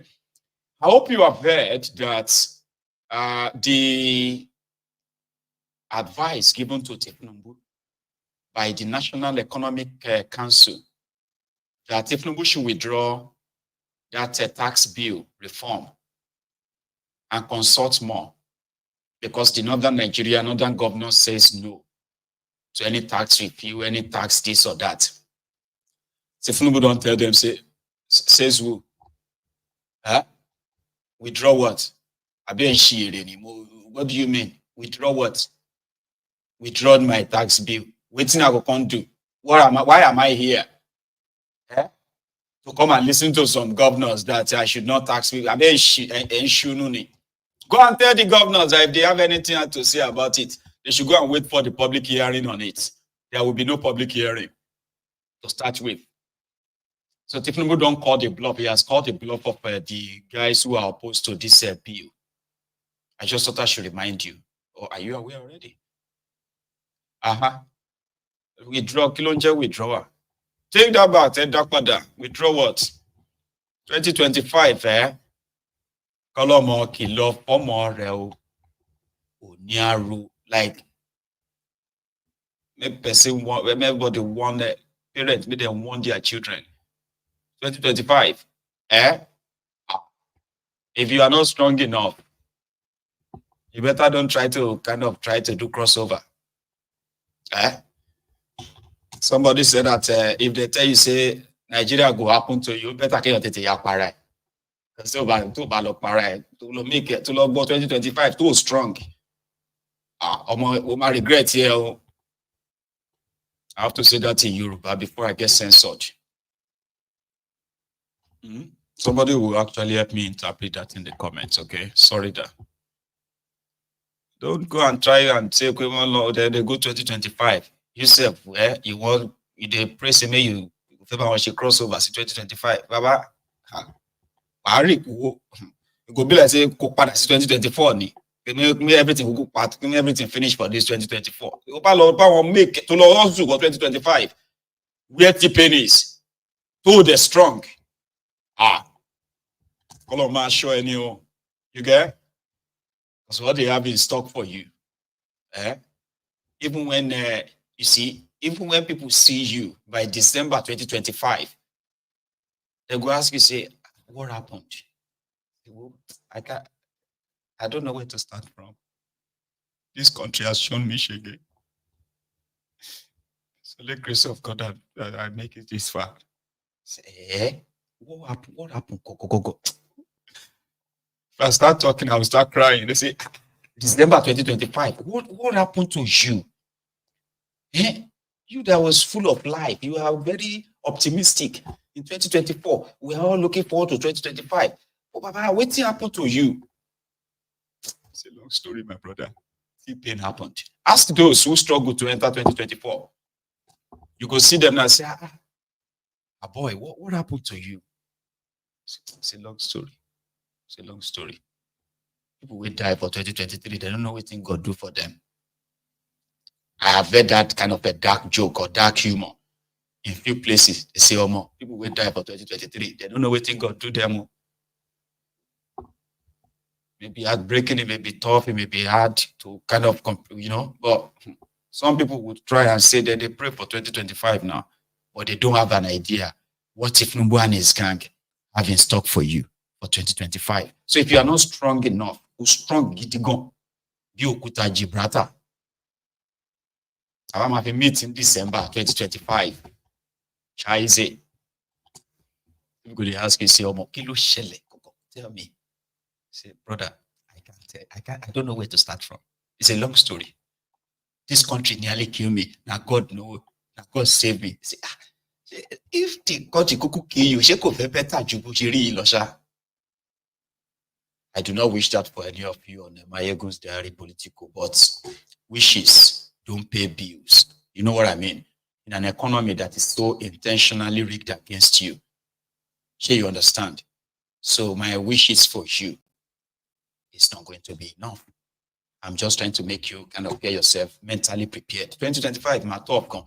Well, I know say some of you will be like, it will not be tough for me in Jesus' name. Amen. If that works for you.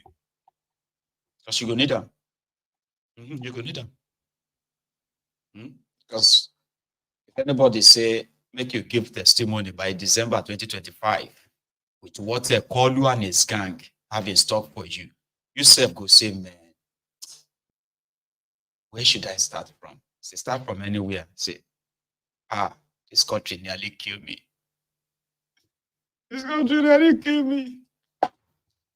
I have seen people with their testimonies though. And I hope yours, I pray yours is going to be that of a thanksgiving. Smile. Thanksgiving. You shall thank God. You shall be filled with thanksgiving. All of that. Amen. So I saw Devil Umai. Remember they asked him to account for what he did with the 300 billion naira supplementary budget they gave to him last year. And he said something about they used part of the money to fix some bridges, to fix some roads, to fix this, to fix that. So I saw him in a boat today. And they said he's inspecting Third Mainland Bridge under. Let me show you.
Was the underbridge, Third Mainland Bridge in Lagos. So they are doing some maintenance work. Devil Umai wants to show us what he used the money for. He has not been asked what he used the 2024 budget for year 2. But that particular one, he needed to show working. And yeah, let's fix it before any disaster happens. Finally. Don't know any of you that poked the bear and made Isaac Faulishe or Isaac Fayoshe the Peter Ayo Faulishe brother. Yeah, he's in London. And the guy was like, yeah, I shared names, I shared name with my brother, but we are not that close. We are not friends. This guy has made our mom cry. That is his brother, the former governor of Ekiti. So I think someone now saying that he is what he is because of his brother. Okay? That when his brother was governor of Ekiti State, they looted the state together. And he said, okay, can you please, this may be a free money for you, because if I get approved now, I go drop and collect money. He's here in the UK now. So, he talks about his estate in Abuja. He said he's a very successful guy. Unfortunately, there's no way you're going to look at the fire shares and you'll be like, no, they didn't become richer because their brother was once governor of Ekiti State. And he said, no, I wasn't like, no. But your family was never rich. I remember when Faulishe was using, but they were not poor either, because the story of Faulishe was that he was giving free water to people of Ekiti States. And that was why the Ekiti people voted for him to be governor of Ekiti States. So, and then he robbed them, stole over 6.8 billion naira from them. That he is still in court right now with the EFCC. But his brother Isaac was like, no, I wasn't part of that. I was never part of that. I've had my life all along. I've had my successes all along. But if any of you can prove that I collected any contracts when my brother was governor, I will give you 50 million naira. Yep.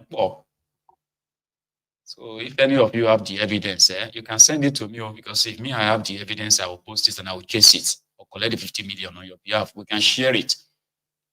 50-50, 25 million. In his own word, let's put it on record. Many of you come and say I'm spending Ekiti money.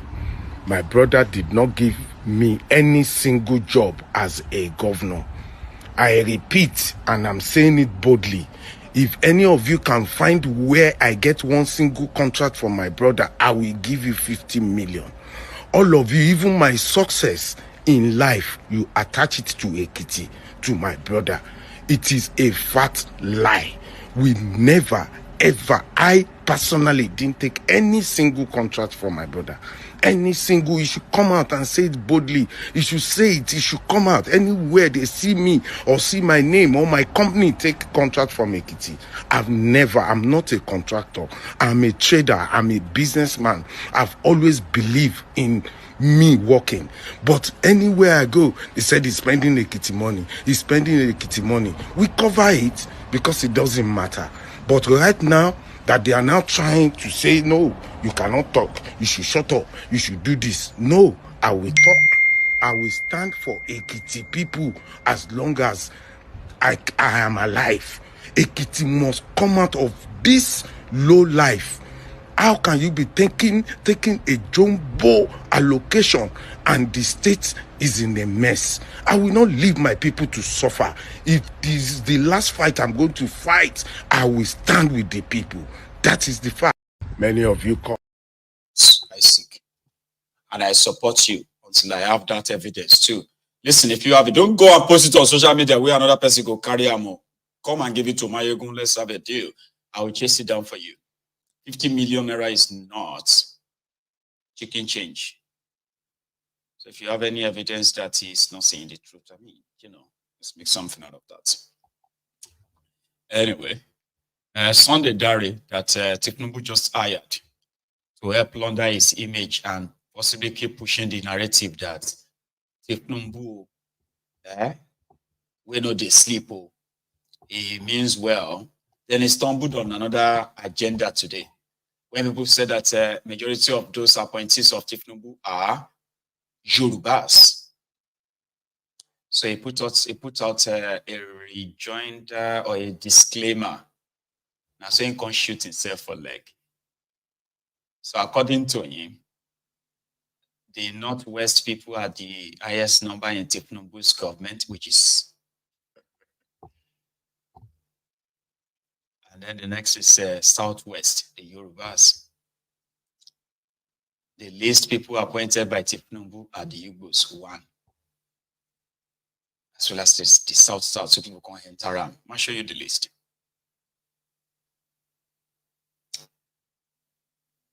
Director General of NIA, Commandant General of NSCDC, Comptroller General of Federal Fire Service, Comptroller General of Nigeria Immigration. Now you can look on, come on, read them. I don't have to read everything. Or you can just go and check the list down there. 854311. People were like, right. The Igbos and the South. How does this represent equal representation, federal character in Nigeria? How? So it backfired. Okay. And they are now saying that Shebi Bukwari did worse. No, Bukwari didn't do worse. Bukwari laid the precedent for this. In Nigeria, when your man is there, it is your turn. 80% of Tinubu's appointees are Yorubas. That doesn't make them representing the Yorubas. They are representing themselves. They don't represent me. They don't represent any Yoruba there. It's just themselves. It's their turn.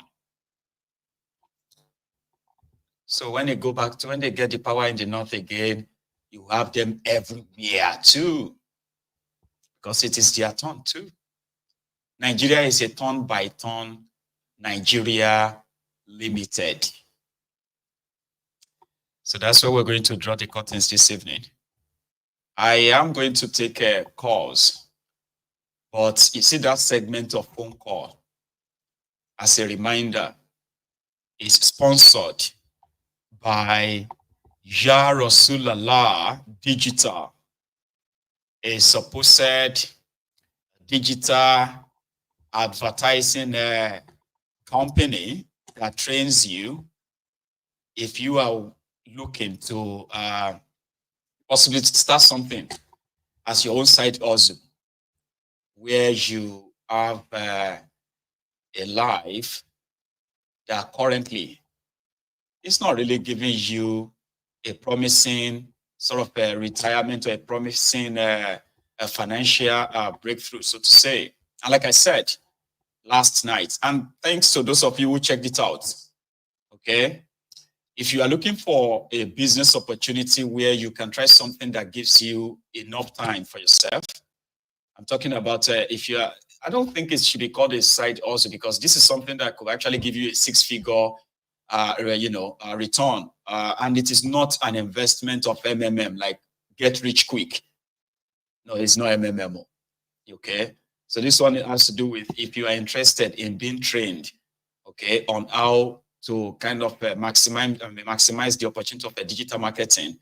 There are those who are doing it. It's not my, it's not my area, so to say. So I'll come back and tell you more once we return after this break. Yeah. So to those of you who checked it out yesterday, I got a report that I was even a subscriber. Remember what I told you? You need to have, primarily you need to have at least $149 to subscribe. And if you try it after a week or two and you feel like, no, I don't think this is for me, you will get every of your money back. Every penny will be refunded back to you. Just make sure that you do not ask for a refund after a month, because after a month, you can't get your money back. Okay? But it won't take you that long before you know if this is for you or if it's not for you. And I won't have you participate in something that is shady. It is legit. Or you just have to kind of have enough time to invest in it. I'm talking about in yourself. This is not you giving somebody money to go and make money for you. You have to do it yourself. And you will be trained on how to do that. I will be back in a minute.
And that is me back. So quickly, like I said, the next half an hour of this segment is indeed sponsored by the Yarosulula Digital. Put it that way. I'll leave it on the screen for anyone who wants to check them out. Okay. To start with, right? You see this barcode, right? If you put your phone in front of it, right, you can scan the link to the website of this sponsor, and then you can read more. So let's say, like if you are a parent struggling to care for your children because you need to work, like those who really work a lot, 2-3 shifts or 2-3 jobs to just pay bills in this day and time where a lot of us actually work so much, but there is little. To those who are probably not having this job security enough that every day you worry about being like, it could be your last day at work.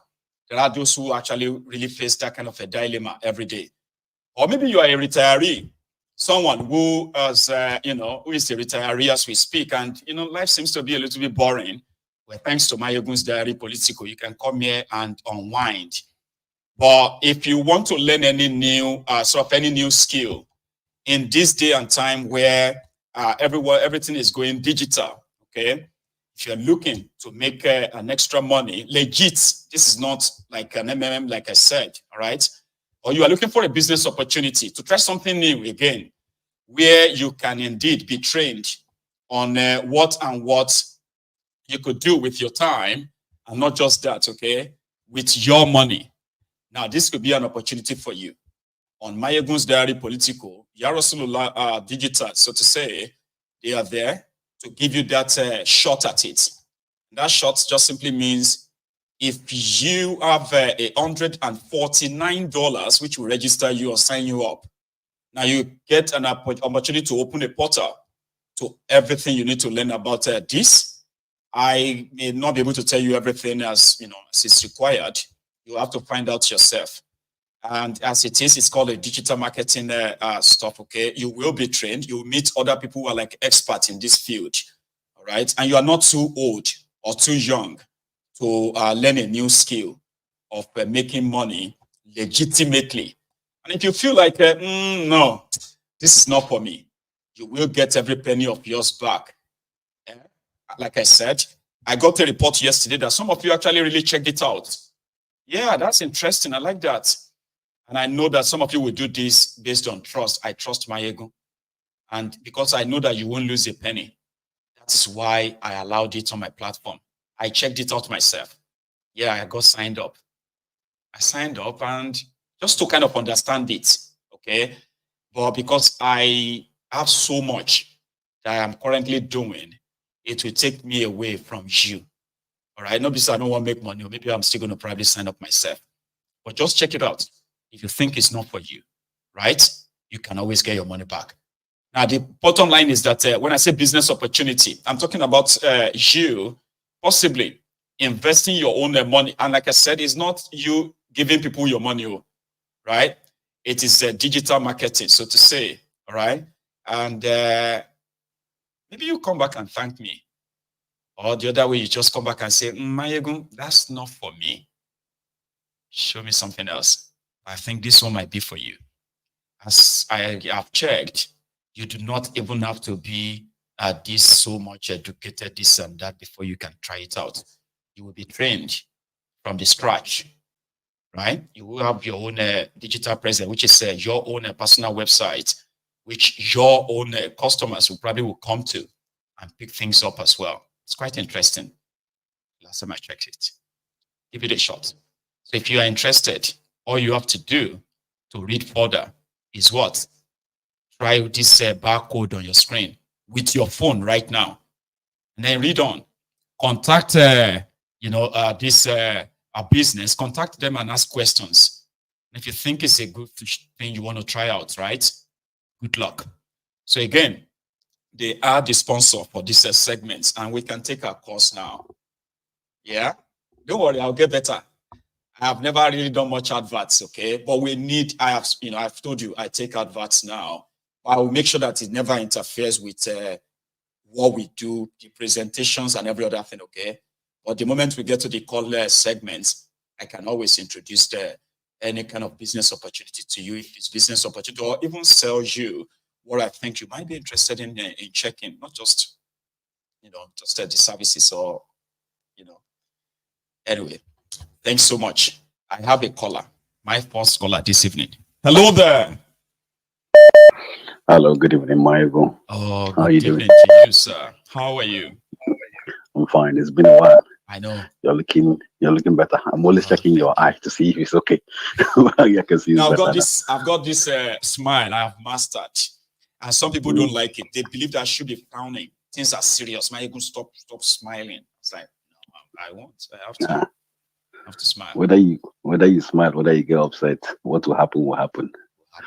Like I said, keep chopping at the tree. Keep chopping the tree. I will. Keep chopping the tree. The tree is beginning to manifest itself. If you remember what I said a couple of weeks ago, I said, yes.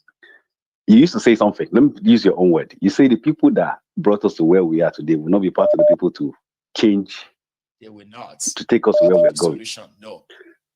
However, I add one to it. I said, the people that brought us to here will be part of the people that will destroy the system so that we can get to where we need to get to. Amen to that. Amen. Because we that are outside trying to get a better Nigeria do not know how bad it is, because the people inside know how bad they've made it look like. A typical example is what is happening what happened last week. The Nigerian state decided to send people that are less than 10 years old to prison and stay for 2 months or 3 months. And I keep telling you, if you remember when they have that protest, I said the protest has to be spontaneous across the country at the same time. Unfortunately, it didn't do that way because it wasn't planned. It was just trying to get people to come outside. Now, the problem we always have as a country or as a black race is whenever somebody in my Igbo friends used to say, meaning that you don't leave your brothers behind. But the Nigerian state and Nigerian people have continuously left their brothers behind. What I'm by leaving their brothers behind, people had answers. During answer, some people were arrested. Up to today, some people don't even know how many people were arrested. That creates doubt in the thank you. That creates doubt in the next set of people that are going to come outside. During Abiola time, when Abiola won that election, people are arrested. Up to today, nobody know what happened to them afterwards. Before that, Abacha must go protest. Some people were arrested. We have to get to a point where when somebody gets arrested or somebody gets taken by the state gets shut down until that person is released. Until the state realizes that you have power to stop all economic activity and you value yourself more than any economic activity, the state will continue to punish you. The fear of the average Nigerian is, oh, if I protest now, what my Peking go chop? What in your Peking go chop? Today, like you, my ego will tell you something, they say, yesterday's victims we are day before yesterday's survivors. Today's victim were yesterday's survivors. So that thing you're trying to chop today, and for you chop for your Peking will chop tomorrow. You're enabling the state to continue to do what it's doing without knowing. And until people start understanding that part of education, that you have to get to your point in time and say, listen, I know they're hungry, they catch me, but guy, if not this your food, you go give me because it insult me, keep your food. I rather sit down for my house, die of hunger. That person that hold that food begin to realize, wait, you have more than just food as your need. And to come to add to that, what they did to those children have created, the northern elite now have no room to make noise. Why they have no room to make noise is because Tinubu have shown them that, listen, I can do whatever I want. I went to Kano, I went to Kaduna, and I pick up these boys and I put them in jail for 2-3 months. You guys have not said anything. So next time, it's going to be what? The next level of people. These are the poor people. They're going to go to middle class next. They're going to go to the political elites and until they take over everybody. But on the issue of giving power, I'll keep saying it. They are trying to create a system where it's an oligarch system. Mr. Wike is delivering on the judicial side. He's delivering on the money from River State, which are going to use for their next election. Akpabio is holding on to the other south part of Nigeria. Tinubu controls southwest. They're trying to get Uzodinma to control southeast. It's going to get to a point where Tinubu will have all his men across. And by taking these children, he's just poking the knot to see who is going to complain. If you notice, since they broadcasted those children like yesterday or 2 days ago, no northern politician, apart from Atiku, has come outside to make a noise. The rest are just going under the radar. Because once you talk now, they'll say, oh, you're part of the person sponsoring them, and they're going to pick you up. That's the next stage he wants to get to. He wants to get to a point where he will take on the northern elite and remove all of them one by one. Because they are the stumbling block to his 2027 election. You'll start noticing that now he'll be poking them by appointment or by everything. And Nuhu Rubadu is the person he's going to hand over to, based on my own calculation. He's not handing over to any other person. He's handing over to Nuhu Rubadu after 2031 or whatever time he's going to leave. He's going to find Nuhu Rubadu as his anointed. By then, yeah, he's just keeping him quiet. He's showing him how the defense work, how to control the army and all the military parastatals. The next stage is to get him to come. They will reshuffle him. He will never leave that government until he gets to the point where he will now say, okay, no, you're ready to take over, but you're now working under our group now. You may be the face of the northerner, but once you deliver, you come outside.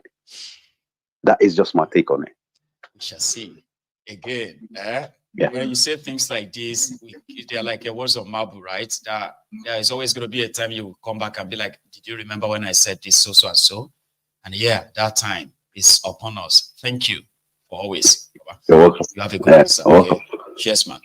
So again, if you are still watching this and you haven't really liked the broadcast, please do now, because our time is so not that much.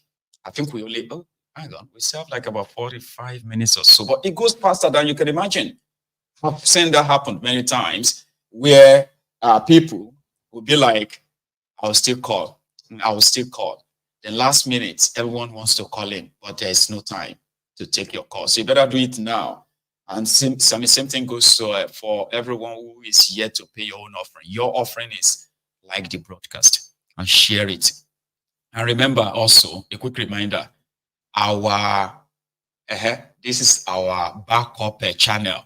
So it's now almost 1,300 on that channel. Okay. In fact, I'm going to go add it to this broadcast.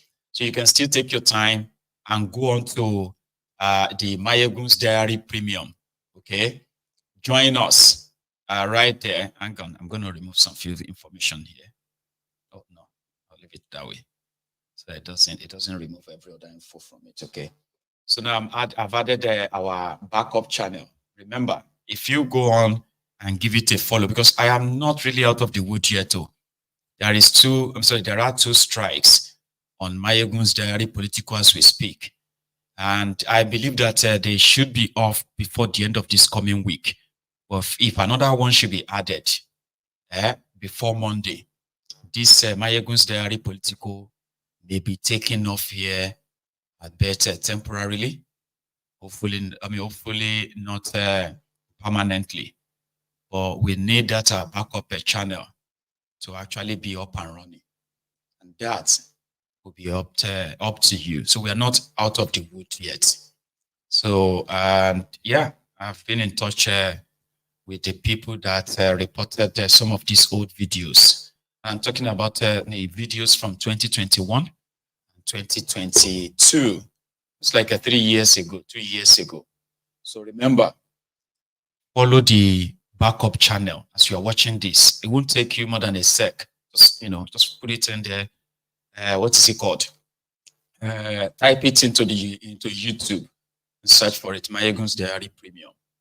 Okay, and just subscribe, and then you can come back. Yeah. Hello. Hello, I'm Mr. Mayegun. Good evening. Yeah, this hold up. Hold up. Yeah. Fine. I've been trying to reach you since yesterday. I was like so into it, like ringing, but unfortunately I couldn't. You can well, you're one of the lucky ones, because you might been through to Mayegun in the afternoon or in the evening like this, no matter how busy. So you are one of the lucky ones. So once in a while, if you missed out, don't worry. You always come up for it again. Yeah. I've been listening to everything that you've been saying. You said about yesterday. You showed Tinubu's video when he was far younger, and then you were kind of wondering what happened to him and so on. Yeah. Don't you know that in Nigeria, especially where I come from, I've seen a lot of things where fetish people. Tinubu personally, do you know amount of sacrifices, human blood here and there, things that in the secrecy that they've done for him, that he has eaten and all, and that's all his opponents or all his people who dare to confront him or to work against him, they should fight among themselves, and then they should eventually scatter. Do you believe that actually aged them, apart from the abuse of substance? What they actually really. Some people believe that it's abuse of substance that kind of age them more than all of that one. Human blood. And you don't know the lengths these people can go. I'm just kind of curious. Do you really think that could be it? Because he aged so fast that I'm like. Yeah, you have to. Yeah, of course. There's everything has its own.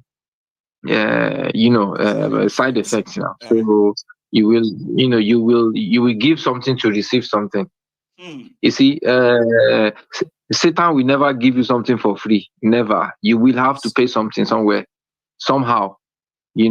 So about this man, all these people that they are kind of saying that they are governing Nigeria. They are not governing Nigeria, because I don't think.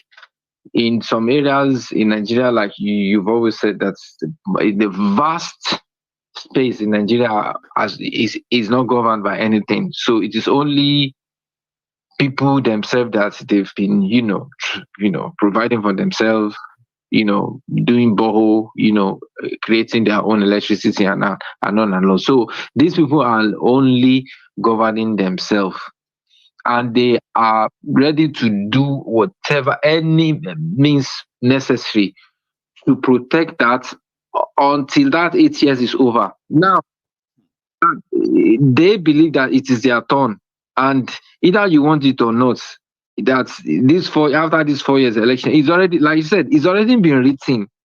It's been set up. You see, an INEC, INEC officials that is supposed normally in a true democratic world, or where there's fairness and justice, people like this shouldn't even spend up to 2 years term. This INEC and all the, they should always be changed.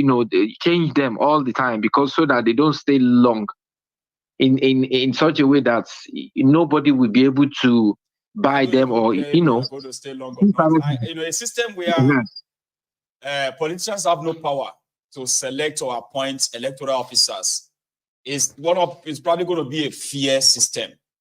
No politician, no, whether president or governor, anybody should never have the power.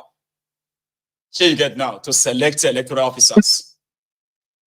So so it is like everybody knows that everybody has a skeleton inside their cupboard. Tinubu has skeleton inside the cupboard. Akpabio has his own skeleton. So everybody has said, if you talk, I will show your own skeleton inside your cupboard. Even people will be saying to Tinubu, if you dare that, no, don't give us the money that we are entitled to. That is because that is what is holding. That is what is holding that place. That place for now. Their gang, all this thing is because he is paying the people who are supposed to pay. He will steal for the ordinary people, tax them, make things very expensive, take his social, give it to them. Like that's what this guy knows how to do best. So there's, like it's like a nothing good. Chop Nigeria Limited, so to say. Yeah, so like all these ordinary people, Nigerians are just the commodities, are the people that they're using. So the people that some people are crying, they're crying that it's a shame that are they truly are they concerned about those kids? Because if something happened, look, Nigerians, we all know Nigerians. Nigerians, they can be very cruel, so badly that like that guy is he senator? He called himself a senator. Ideally, a normal person. One that said he could make some no. That's yes. So like, why would you be saying that? Because at least you are in a space where you are, at least somehow you are okay. Why would you be so aggressive? What is your problem? Is there anything underlying issue or something that is, God knows what? So people are so aggressive, especially now in Nigeria. They are aggressive now. It's a place where you can do anything and get away with it. Here you get. Yeah. So everybody see, it's about, you've seen people that will come to this country too, right? But because they know that if they become very aggressive, even where it seems like you are in the right, you can't be aggressive towards anybody. If you dare become aggressive towards anyone, you will be arrested, and that could be a jail time. And in this country, if you ended up going to jail, it will ruin a lot of things for you. It's not like in Nigeria where you can get away with it. So I think that's what kind of drives people. Yes, because if you have tested bad behavior and you know that it has its own immediate consequences, or maybe you've realized that you can gain from it, either by dodgy way. Of course, you will never refrain from that, crookedness, and that is exactly what is happening in Nigeria. There's no way they can change. They can't change. So what is, because that is why Tinubu, sometimes if I think, sometimes I think so deep that why did these guys behave like this? Because he knows Nigeria himself. He knows that these people, they can only be you can only treat their fuck up so badly because he is already fucked up, and then he will milk it with the lie because he knows that they won't say, they won't do anything because they are so impoverish. They don't know that they have rights. That thinking is gone completely. They don't know that they are human. They just know that maybe they're just a object or subject to some people that they can't do anything else. That they just have to be submissive. So bad, but it's okay. I just need to make myself, console myself somehow, so I can feel better. Well, that's what is happening. It's called ranting it out, letting it out of your chest and all that. But you know something? I don't want to believe that it is poverty most of the time. What I believe is that people see themselves as replica of their leaders. Do you understand? It simply means that some people, right, they sometimes will do worse than some of the leaders that we condemn if they have the same opportunity. Sure, you get now. So that is why they normalize abnormalities. Everything is actually not about poverty. But hold up, you've done well. Again. Thank you so much. Thank you. Let me take another one, sir. That's hold up, ladies and gentlemen. You see, not be everything in poverty. Some people, they okay, educated. But you know something?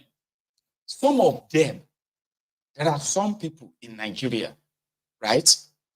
They want to be like those politicians. The only thing that is left for them, nobody say they don't get education. Some of them are even living abroad. The only thing they don't have is the opportunity to actually be like those politicians. Give them that power, give them that influence, give them that leverage, and you will see the monster in them. So that is why I don't usually get carried away when Nigerians are condemning bad behavior. Because you know something? When you see Nigerians condemning bad behavior publicly, I don't usually get carried away. Here you get, because when you begin to scrutinize everyone, you will see that some of these people, they wouldn't mind actually being like all these guys. The only thing lacking is that they've not had the opportunity. And therefore, like we said, not be everybody hates corruption. Not everybody hates oppression. What people don't like is if they are not the ones benefiting from the corruption or doing the oppression. Give them little influence. Give them, even this social media, you go see some people that will be like, do you know who you are talking to? You know? I have 100,000 followers. I can deal with you, kind of. There are people who say now, just followers, then get for social media. Baba, they believe they have arrived. Do you know who you are talking to? They are influencers. They are called influencers. That's kind of the mentality. That is why you will always see Nigerians that will justify bad behavior by giving excuses for bad behavior. How could you do that? But let us be honest. Maybe not that guy provoke him. Maybe it is that guy that don't let us talk. If it was me, even if it was me, I would do more than that. Say, really? You would do more than that? Say, yes. Well, thank God it's not you. That means if it was you, you would do more than that. Yes, I'll do more than that. Some people are just like that. They can always be. That's to tell you. It's not always everybody that condemns their bad behavior that doesn't like it. Charm. Hello, Michael. Good evening. Good evening to you. How are you? I'm fine, thank you. How are you? I'm very well. Trying to be. Thank you so much, though. I tried to call you. I tried to call that during the brunch time.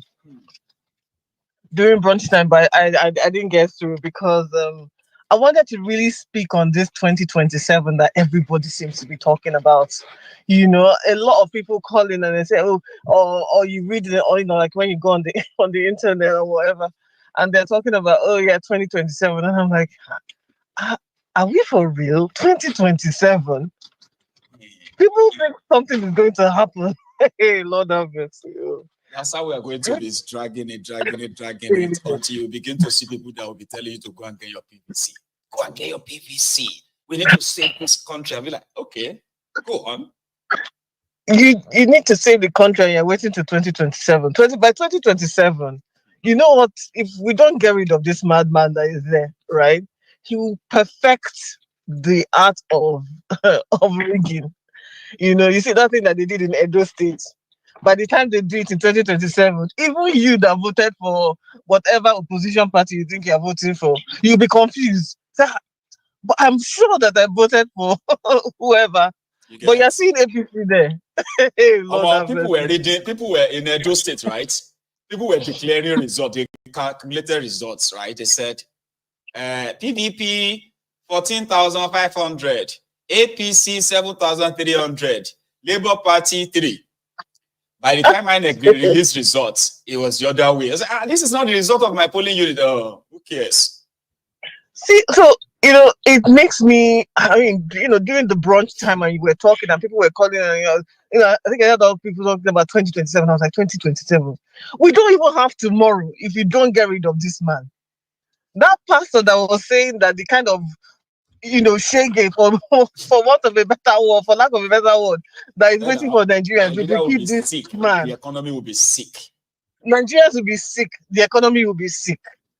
And are we not even living in that prophetic word that yes, sir. That Nigeria is sick economically, and then the people themselves, they are sick. When you see people, bending down near the gutter to pick up what they call it, pepper and tomato that fell on the floor. Hey, Lord. That means that we're not even sick again. They are packing, a sort of a fallen, they are packing spaghetti from a fallen truck that just got burnt. Everything with the ashes and all of that, packing the spaghetti like that because they'll go home and wash it and wash the ashes of it. And people are still waiting for 2027. If they make it that far. While I was waiting and trying to get through to you, I said, do you know that we don't even have tomorrow? We only have today. This today that me and you are here. This is the only day we have. Because tomorrow is not promised to anyone, right? There's no guarantee that you will sleep and you will wake up. Do you understand? But what we have is today, and people are putting are talking about 2027. Nigerians, wake up. You don't have 2027. You only have today that you are living and breathe, that you are still sure that you're alive. Right? It's only today that you have. Then my last comment really is about this, this senator that has been in Abuja, the Abuja, whatever, since 1999, you said. And now? 1999. 24 years. 24 years, my ego. It's like it's a traditional thing. They don't even kind of like contest it with him. Aduda, when they announced that he lost, he didn't believe it. How is that even possible? My ego, doesn't it boggle the mind? Somebody who has been 24 years, right? And I'm 100% sure that he's not incorruptible, so he must have stolen as much as he can steal. And then you are still there doing boy for Wike. Because he promised to return him next year election. Next year to come and do what exactly? To continue enjoying his inheritance. Ireti is a usurper to them. Ireti is an outsider. How did she even do it? How could she? Who announced the results? How did that happen? We will correct it. It won't happen again. Don't worry. But for now, just kind of be PA. And you know what? You see that Aduda, right? He's emblematic of the problem that the North has. People who sit down there, eat all the money in the world, and they have nothing to show for it in terms of, infrastructure growth, nothing, no progress. That is a emblematic. That is, if you want to say, if not of the person, right? Aduda is a perfect example of how the North is. People who eat, like vampires. They're just sucking the blood, but nothing to show for it. No infrastructure, no progress, no education. You are practically the center of poverty for the whole world. That is the problem that the North have. and yet they will not face it. Let me let you. In fact, that Adidas one took me out. I said 24 years. 24 years you've been somewhere, and now you're the what PA. So that you can. He follows him everywhere now. Like Wike promised Nigeria doesn't make any kind of sense. Don't worry, you are just on a break. You are just on break. You'll be back to continue representing Abuja people, whether they like it or not. And you know what, Maego? Yep. You know Wike is going to do it for him. If we don't get rid of that madman, if death doesn't take Wike away and Nigerians don't remove him, he's going to come back there. We shall see. For 2027, he said he's now the sheriff of Abuja. This is my town now. This is my city. We are going to make sure that we correct this mistake next time. No, Nigerians are I don't know what to say about the country. We saw the children that were being assaulted. As far as I'm concerned, Nigeria is assaulting those children, right? And no uproar, no nothing. We're all going to put on our clothes and we're going to go to church tomorrow. Yes. And they will ask for tithes, we'll pay tithes, and life goes on. Yeah. Right? Yeah. Well, this was my. It's you and me. See, it's myself and yourself that are worried. We worry too much. From tomorrow, everybody will go and thank God that all these things that happened this past week, God spared them. They are still alive. So you should do it again the coming week. I think people should be worried because if that prophet or that pastor that said that the economy will be sick and Nigerians will be sick, maybe the sickness that is waiting for Nigerians is something that we've never seen before. Maybe that is the one. Maybe that's the one that will wake people up and know that you don't have tomorrow, you have today. If you don't get to go today, that tomorrow is not guaranteed. Thank you so much. Please let me let other people come in. That's grand, okay? Enjoy your evening as well, okay? Thank you so much, everyone. So I'm going to share my Buy Me a Coffee link. Somebody just asked that I should share that, okay? And indeed, if you check your screen, again, I'm going to use a barcode. The reason why I use the barcode is that a lot of people have told me they have problems actually accessing the link. So I think the African one I always do that is such a great guy, by the way. Now, if you want to support Mayegun's Diary Political channel, right, you can buy me a coffee. You can kind of support me via the PayPal. And there is a donor box on my YouTube channel as well that you can tap into and then support me. But this one kind of works faster. If you put the camera of your phone on the front, in front of your TV right now, you'll be able to scan this barcode. And yes, you can buy me a coffee, a cup of coffee. Here is MOG. Hello, my good evening. Again this evening. How are you, sir? Yeah, good evening. Tonight, I just wanted to watch, but the first call I know pushed me a little bit. I like him. I like when he talks. He always gives us. It's like a forecaster about Nigeria. He's a special viewer. Somebody who believes that slow things may look like it's not making too much impact, but he believes that we are actually cutting down. We are chopping down a very massive tree, and every now and then that this information goes out there, little by little, we are chopping it, and one day it is going to fall. He believes. Yeah, but tonight, some things he said, I disagree with him on it. So that's because all his permutation is going. Because I remember, I think last year or early this year, he said something about Nigerians they'll start using dollars. And that thing it happened. He started working. I begin to doubt him. I was thinking that this guy is, this lawyer from London that is talkative now for Tinubu. Because they have the same voice, the same sound of voice. This what's the name of that lawyer? He was a spokesman of Atiku before, and now he went back to Tinubu. I call him Bulaba, Daniel Buwala. Bulaba, yeah. And he has the same voice. So anytime this guy calls, I try to 100%. Anytime this guy calls in, I try to listen to his voice. I try to listen to what he's saying. But today he said something about Tinubu preparing what do you call this guy from the north. What he said about Tinubu, what he said about the northerners, because Tinubu just flies a kite now with these children. He wanted to know Because you see, 2 weeks that time he removed. There's nothing like acting COS. There's nothing like that. So Tinubu now there's nothing in their law. In fact, the military said it. They never had anything called acting chief of army staff, but COS. But Tinubu, if you go deep investigation, all the many army generals now they have oil blocks. Because they are not army. They are not. There's no army again in Nigeria. So now Tinubu is scared. Tinubu is very, very scared because who he put the guy that is there now is a junior staff. There's many senior officers. So that means going to retire all those ones, and this guy will stand because the senior ones are not going to take order from the junior one. No. Never. So he wants to retire them because he's scared. He wants to checkmate everywhere.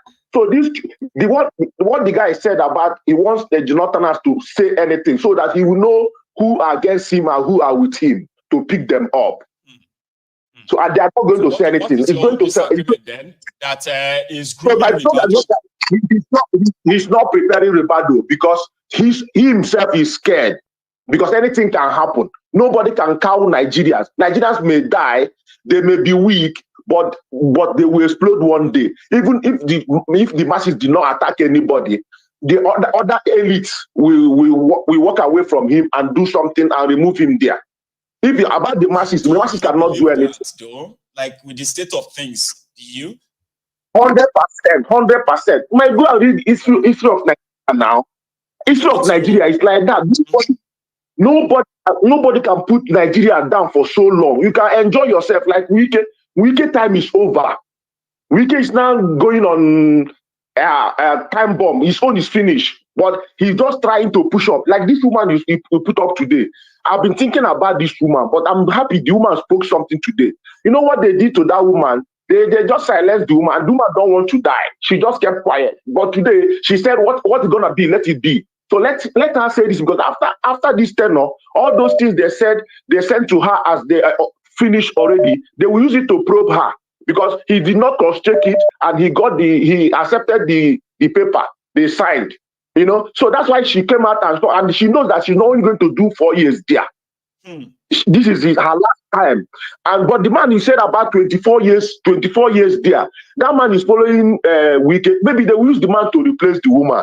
And then I want to say something again about this Tinubu picture you played last time because since 1999 or before 1999. It was actually you see, like when Oda said last night, yeah. Yes, like what Oda said. He's right. Like a lot of things have gone under the carpet before Tinubu become who is he. I can remember Funshaw Williams. I can remember Yinka.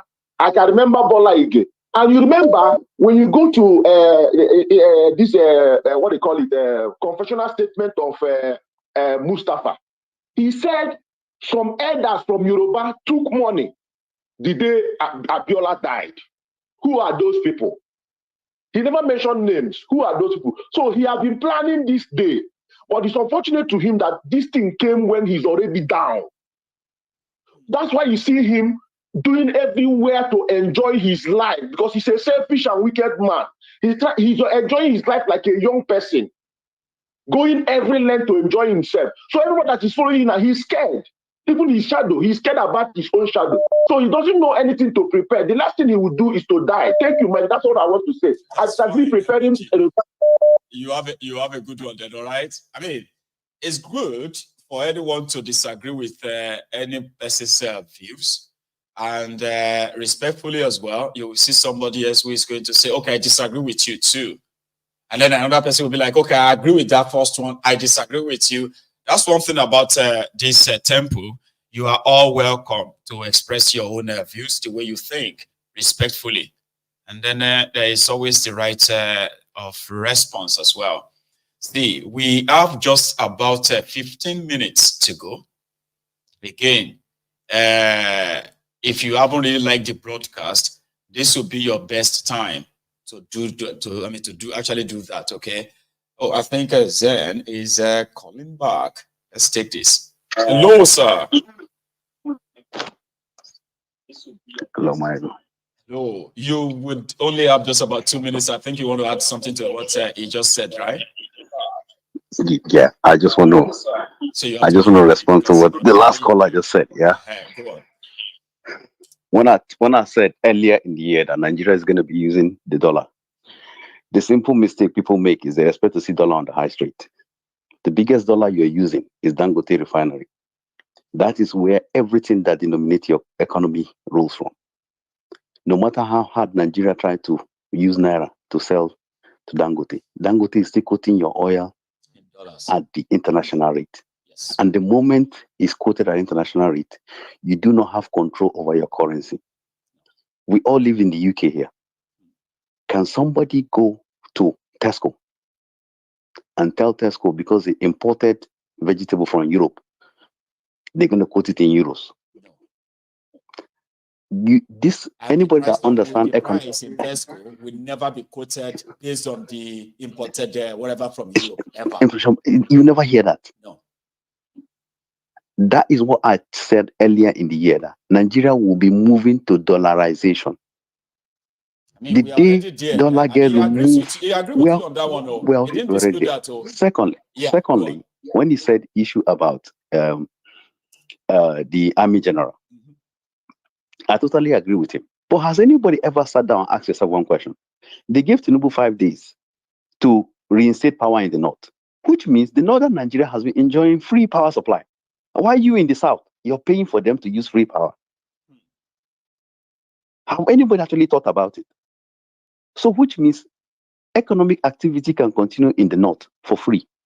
Why you in the south pay your VAT, pay everything, and you decide to subsidize your own lifestyle? Secondly, when it comes to the issue of the Army General, that he said there's no acting chief of Army Staff. It's true, there's no acting chief of Army Staff. Or never been. Now it's created. Yeah, there's never been, and there will never be. But sometimes you need to test the loyalty of the people around you. Your biggest threat as a leader, go and check all the African leaders that were eliminated after independence. They were eliminated by their DC, the person standing behind them.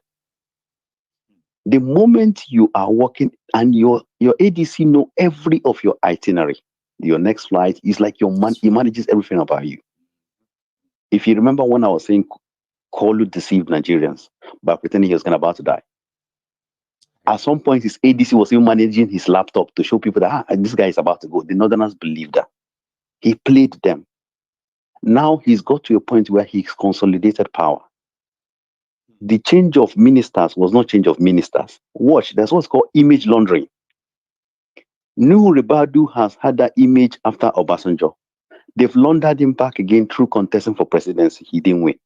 They brought him back as chief of minister for something defense. Go and check history of Nigeria. He's the first person outside military that's been a chief of national security advisor. Thank you. There has never been anybody from any other military parasite in Nigeria apart from him that has taken that position. All of them always come from the army. He is the first person. There's a reason why. The next thing they're going to do for him is they're going to bring him down to a position where he doesn't get any scrutiny. He will just bypass the system. Then when he gets to the time they want to bring a northerner, they will now start reeling out all his achievement. They will wipe out all the other northern elite. And that is it. And for the lady saying we are waiting for 2027, may I remind everybody, we were here when Buhari came in. And we're complaining. Buhari has come and done 8 years ago. Anybody thinking about breaking up Nigeria with fight or protest is wasting his time. No doubt. Until Nigerians decide to do typical to what IPOB is doing, saying sit at home. They have to get to a point where we say our integrity and life matters more than what we go to work for. And until that time, it's not going to work. Or we decide, okay, an injury to one is an injury to all. Shut it down. And if not that, if you can't shut the economy down, these people are making money, they don't care about you. A clear example is what happened at the court. A sitting House of Rep is given 500,000 bail. A child that doesn't even know where his next meal is coming from is given 10 million bail. Doesn't that tell you Tinubu wants somebody to come outside and talk? And I can guarantee you, at the rate you are going now, the only reason stopping Tinubu will do his full 8 years. Not because Nigerians want him, because America and the West want him. If Peter Obi had won election, I'm guaranteeing you NHS will have crumbled. NHS in Europe will have crumbled. American medical system will crumble because all the best doctors in Nigeria will feel safe to go and invest back in Nigeria. You have to look, it's economics. It's not all about is the right thing to do. Everybody knows it's the right thing to do. Everybody knows it's the right thing to do. The forces that will kind But if your system work, go and check what's happening in Burkina Faso. Burkina Faso has gone from a third world nation to almost middle level economy within the space of 1 year. It's because the leadership system work. Everybody can see that the man is not taking bribe. He's starting from the top.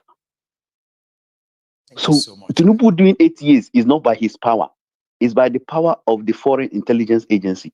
Very soon, if they see that Peter Obi is doing too much, they'll find one thing and plug on him and say one of his businesses had issue, as they did in the Heathrow Airport. Before you know, they'll just put him on circulation. Tinubu will continue his thing. Thank you very much for that extra, right? And always appreciate your contribution, okay? Thanks a lot. You have a good one, Baba. That's it. So it is quite interesting, if you put it that way. There are so many of us who have different ways of looking at things.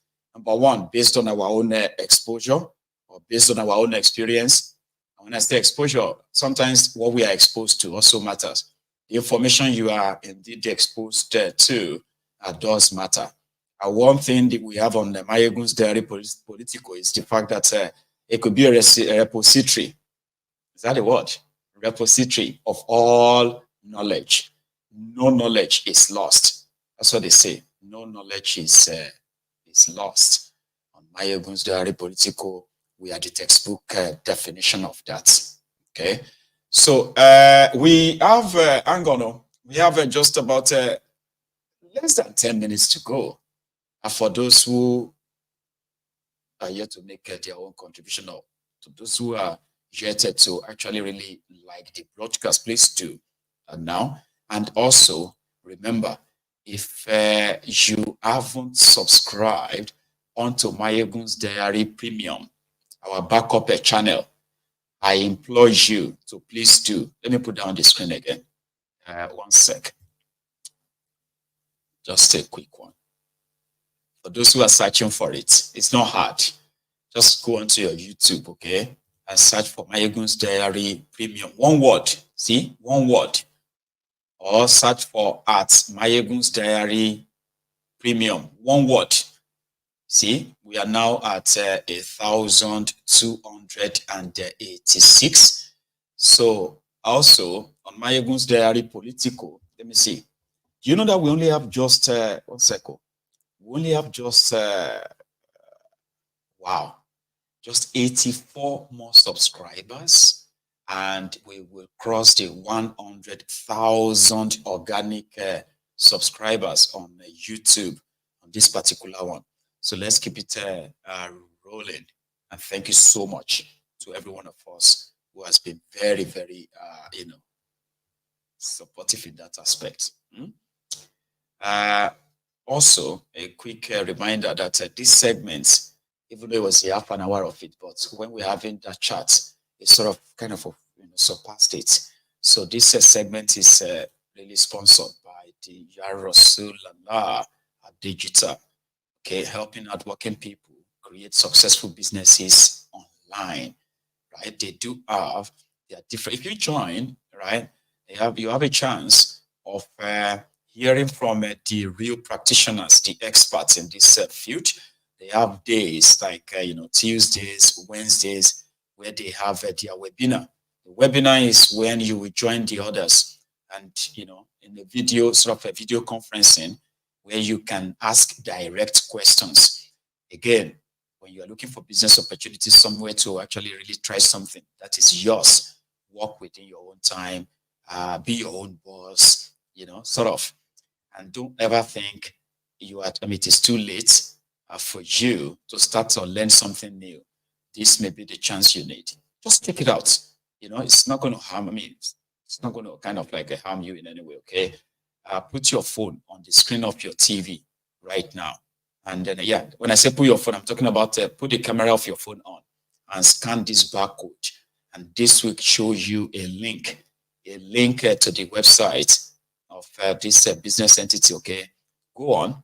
If you have your own $149 to kind of check it out, this may be your pathway to your own financial freedom and extra income that could actually become your main income in no time.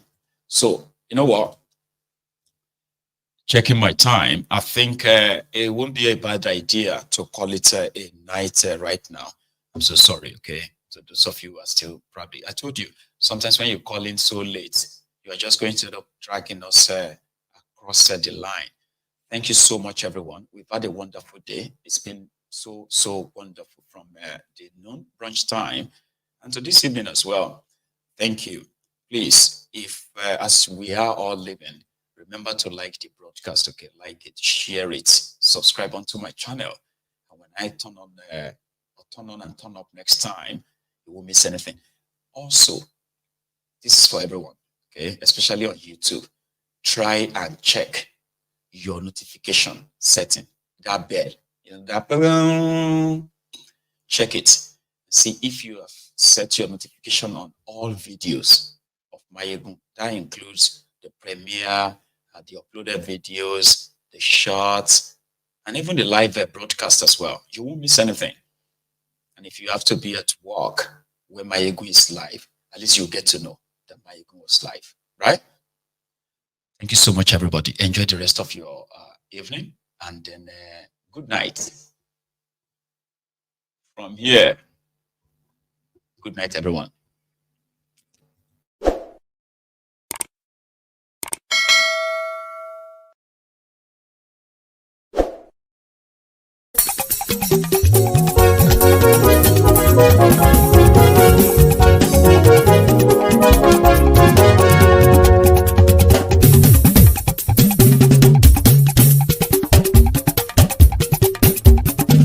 Mayegun làwa mọ̀ làmọ̀ tó dòdòdò. Mayegun Diary Nayibi #1. Mayegun làwa mọ̀ làmọ̀ tó dòdòdò. Mayegun Diary Nayibi #1. Mayegun ti dé o ọ̀rẹ́ ara yìí. Mayegun Diary Nayibi #1. Lórí Facebook, lórí YouTube. Mayegun Diary Nayibi #1. Gbogbo bó ṣe ń lọ ni Mayegun já wa sí. Mayegun Diary Nayibi #1. Àṣírí ọ̀jẹ̀lú kì í bò níbẹ̀ o. Mayegun Diary Nayibi #1. Bó bá ṣe eré àní Mayegun máa wí. Mayegun Diary Nayibi #1. Ó sì tún ṣe eré wàá gbọ́ níbẹ̀ o. Mayegun Diary Nayibi #1. Mayegun Diary politico. Mayegun Diary Nayibi #1. Godfatherism kò sí lọ́rọ̀ Mayegun. Mayegun Diary Nayibi #1. Ẹ farabalẹ̀ sẹ́ o kẹgọ́rọ̀ lẹ́nu. Mayegun Diary Nayibi #1. Àní Mayegun làwa mọ̀ tó dòdòdò. Mayegun Diary Nayibi #1.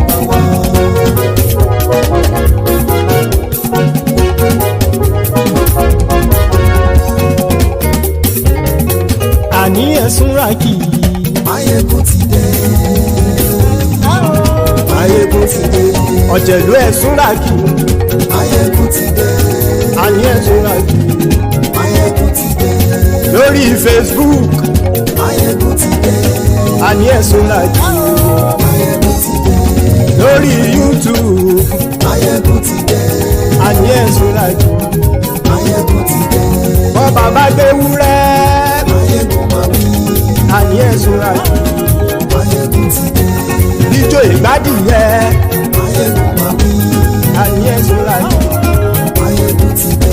Pẹ̀sìdó bá rúfin o. Mayegun máa wí. Àní ẹ̀sùn ràkì. Mayegun ti dé. Gómìnà kówó jẹ. Mayegun máa wí. Àní ẹ̀sùn ràkì. Mayegun ti dé. Ọlọ́pàá ti ń darí bá. Mayegun máa wí. Àní ẹ̀sùn ràkì. Mayegun ti dé.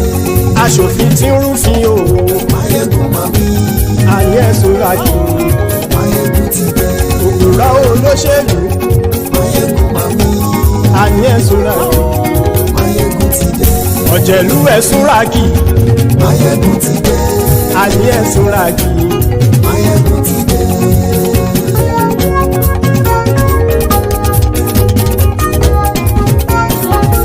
Máyégún ti dé. Gbogbo ọ̀jẹ̀lú ẹ̀ súnra kì. Máyégún ti dé. Gbogbo ọ̀jẹ̀lú ẹ̀ súnra kì. Ṣùgbọ́n ní bá ti ṣe èyí tó yẹ kí wọ́n ṣe ọmọ bá dèrò ní fi wọ́n níran o. Máyégún ti dé. Gbogbo ọ̀jẹ̀lú ẹ̀ súnra kì. Máyégún ti dé. Gbogbo ọ̀jẹ̀lú ẹ̀ súnra kì. Ṣùgbọ́n ní bá ti ṣe èyí tó yẹ kí wọ́n ṣe ọmọ bá dèrò ní fi wọ́n níran. Wọ́n fowó bẹ́ẹ̀ o Máyégún ó sọ pé wọ́n ò bẹ́ẹ̀. Wọ́n fowó bẹ́ẹ̀ Máyégún ó sọ pé wọ́n ò bẹ́ẹ̀. Oníkan ṣáàtì ṣe èyí tó yẹ kí wọ́n ṣe fáwọn ará ìlú tó gbé wọn débẹ̀ o. Máyégún ti dé. Gbogbo ọ̀jẹ̀lú ẹ̀ súnra kì. Máyégún ti dé. Gbogbo ọ̀jẹ̀lú ẹ̀ súnra kì. Ṣùgbọ́n ní má ti ṣe yìí tó yẹ kí wọ́n ṣe ọmọ bá dẹ́rọ̀ ò ní fi wọ́n níran. Kì máa yí ṣe eré ọ̀rọ̀ yìí kì í ṣe ẹ̀fẹ̀.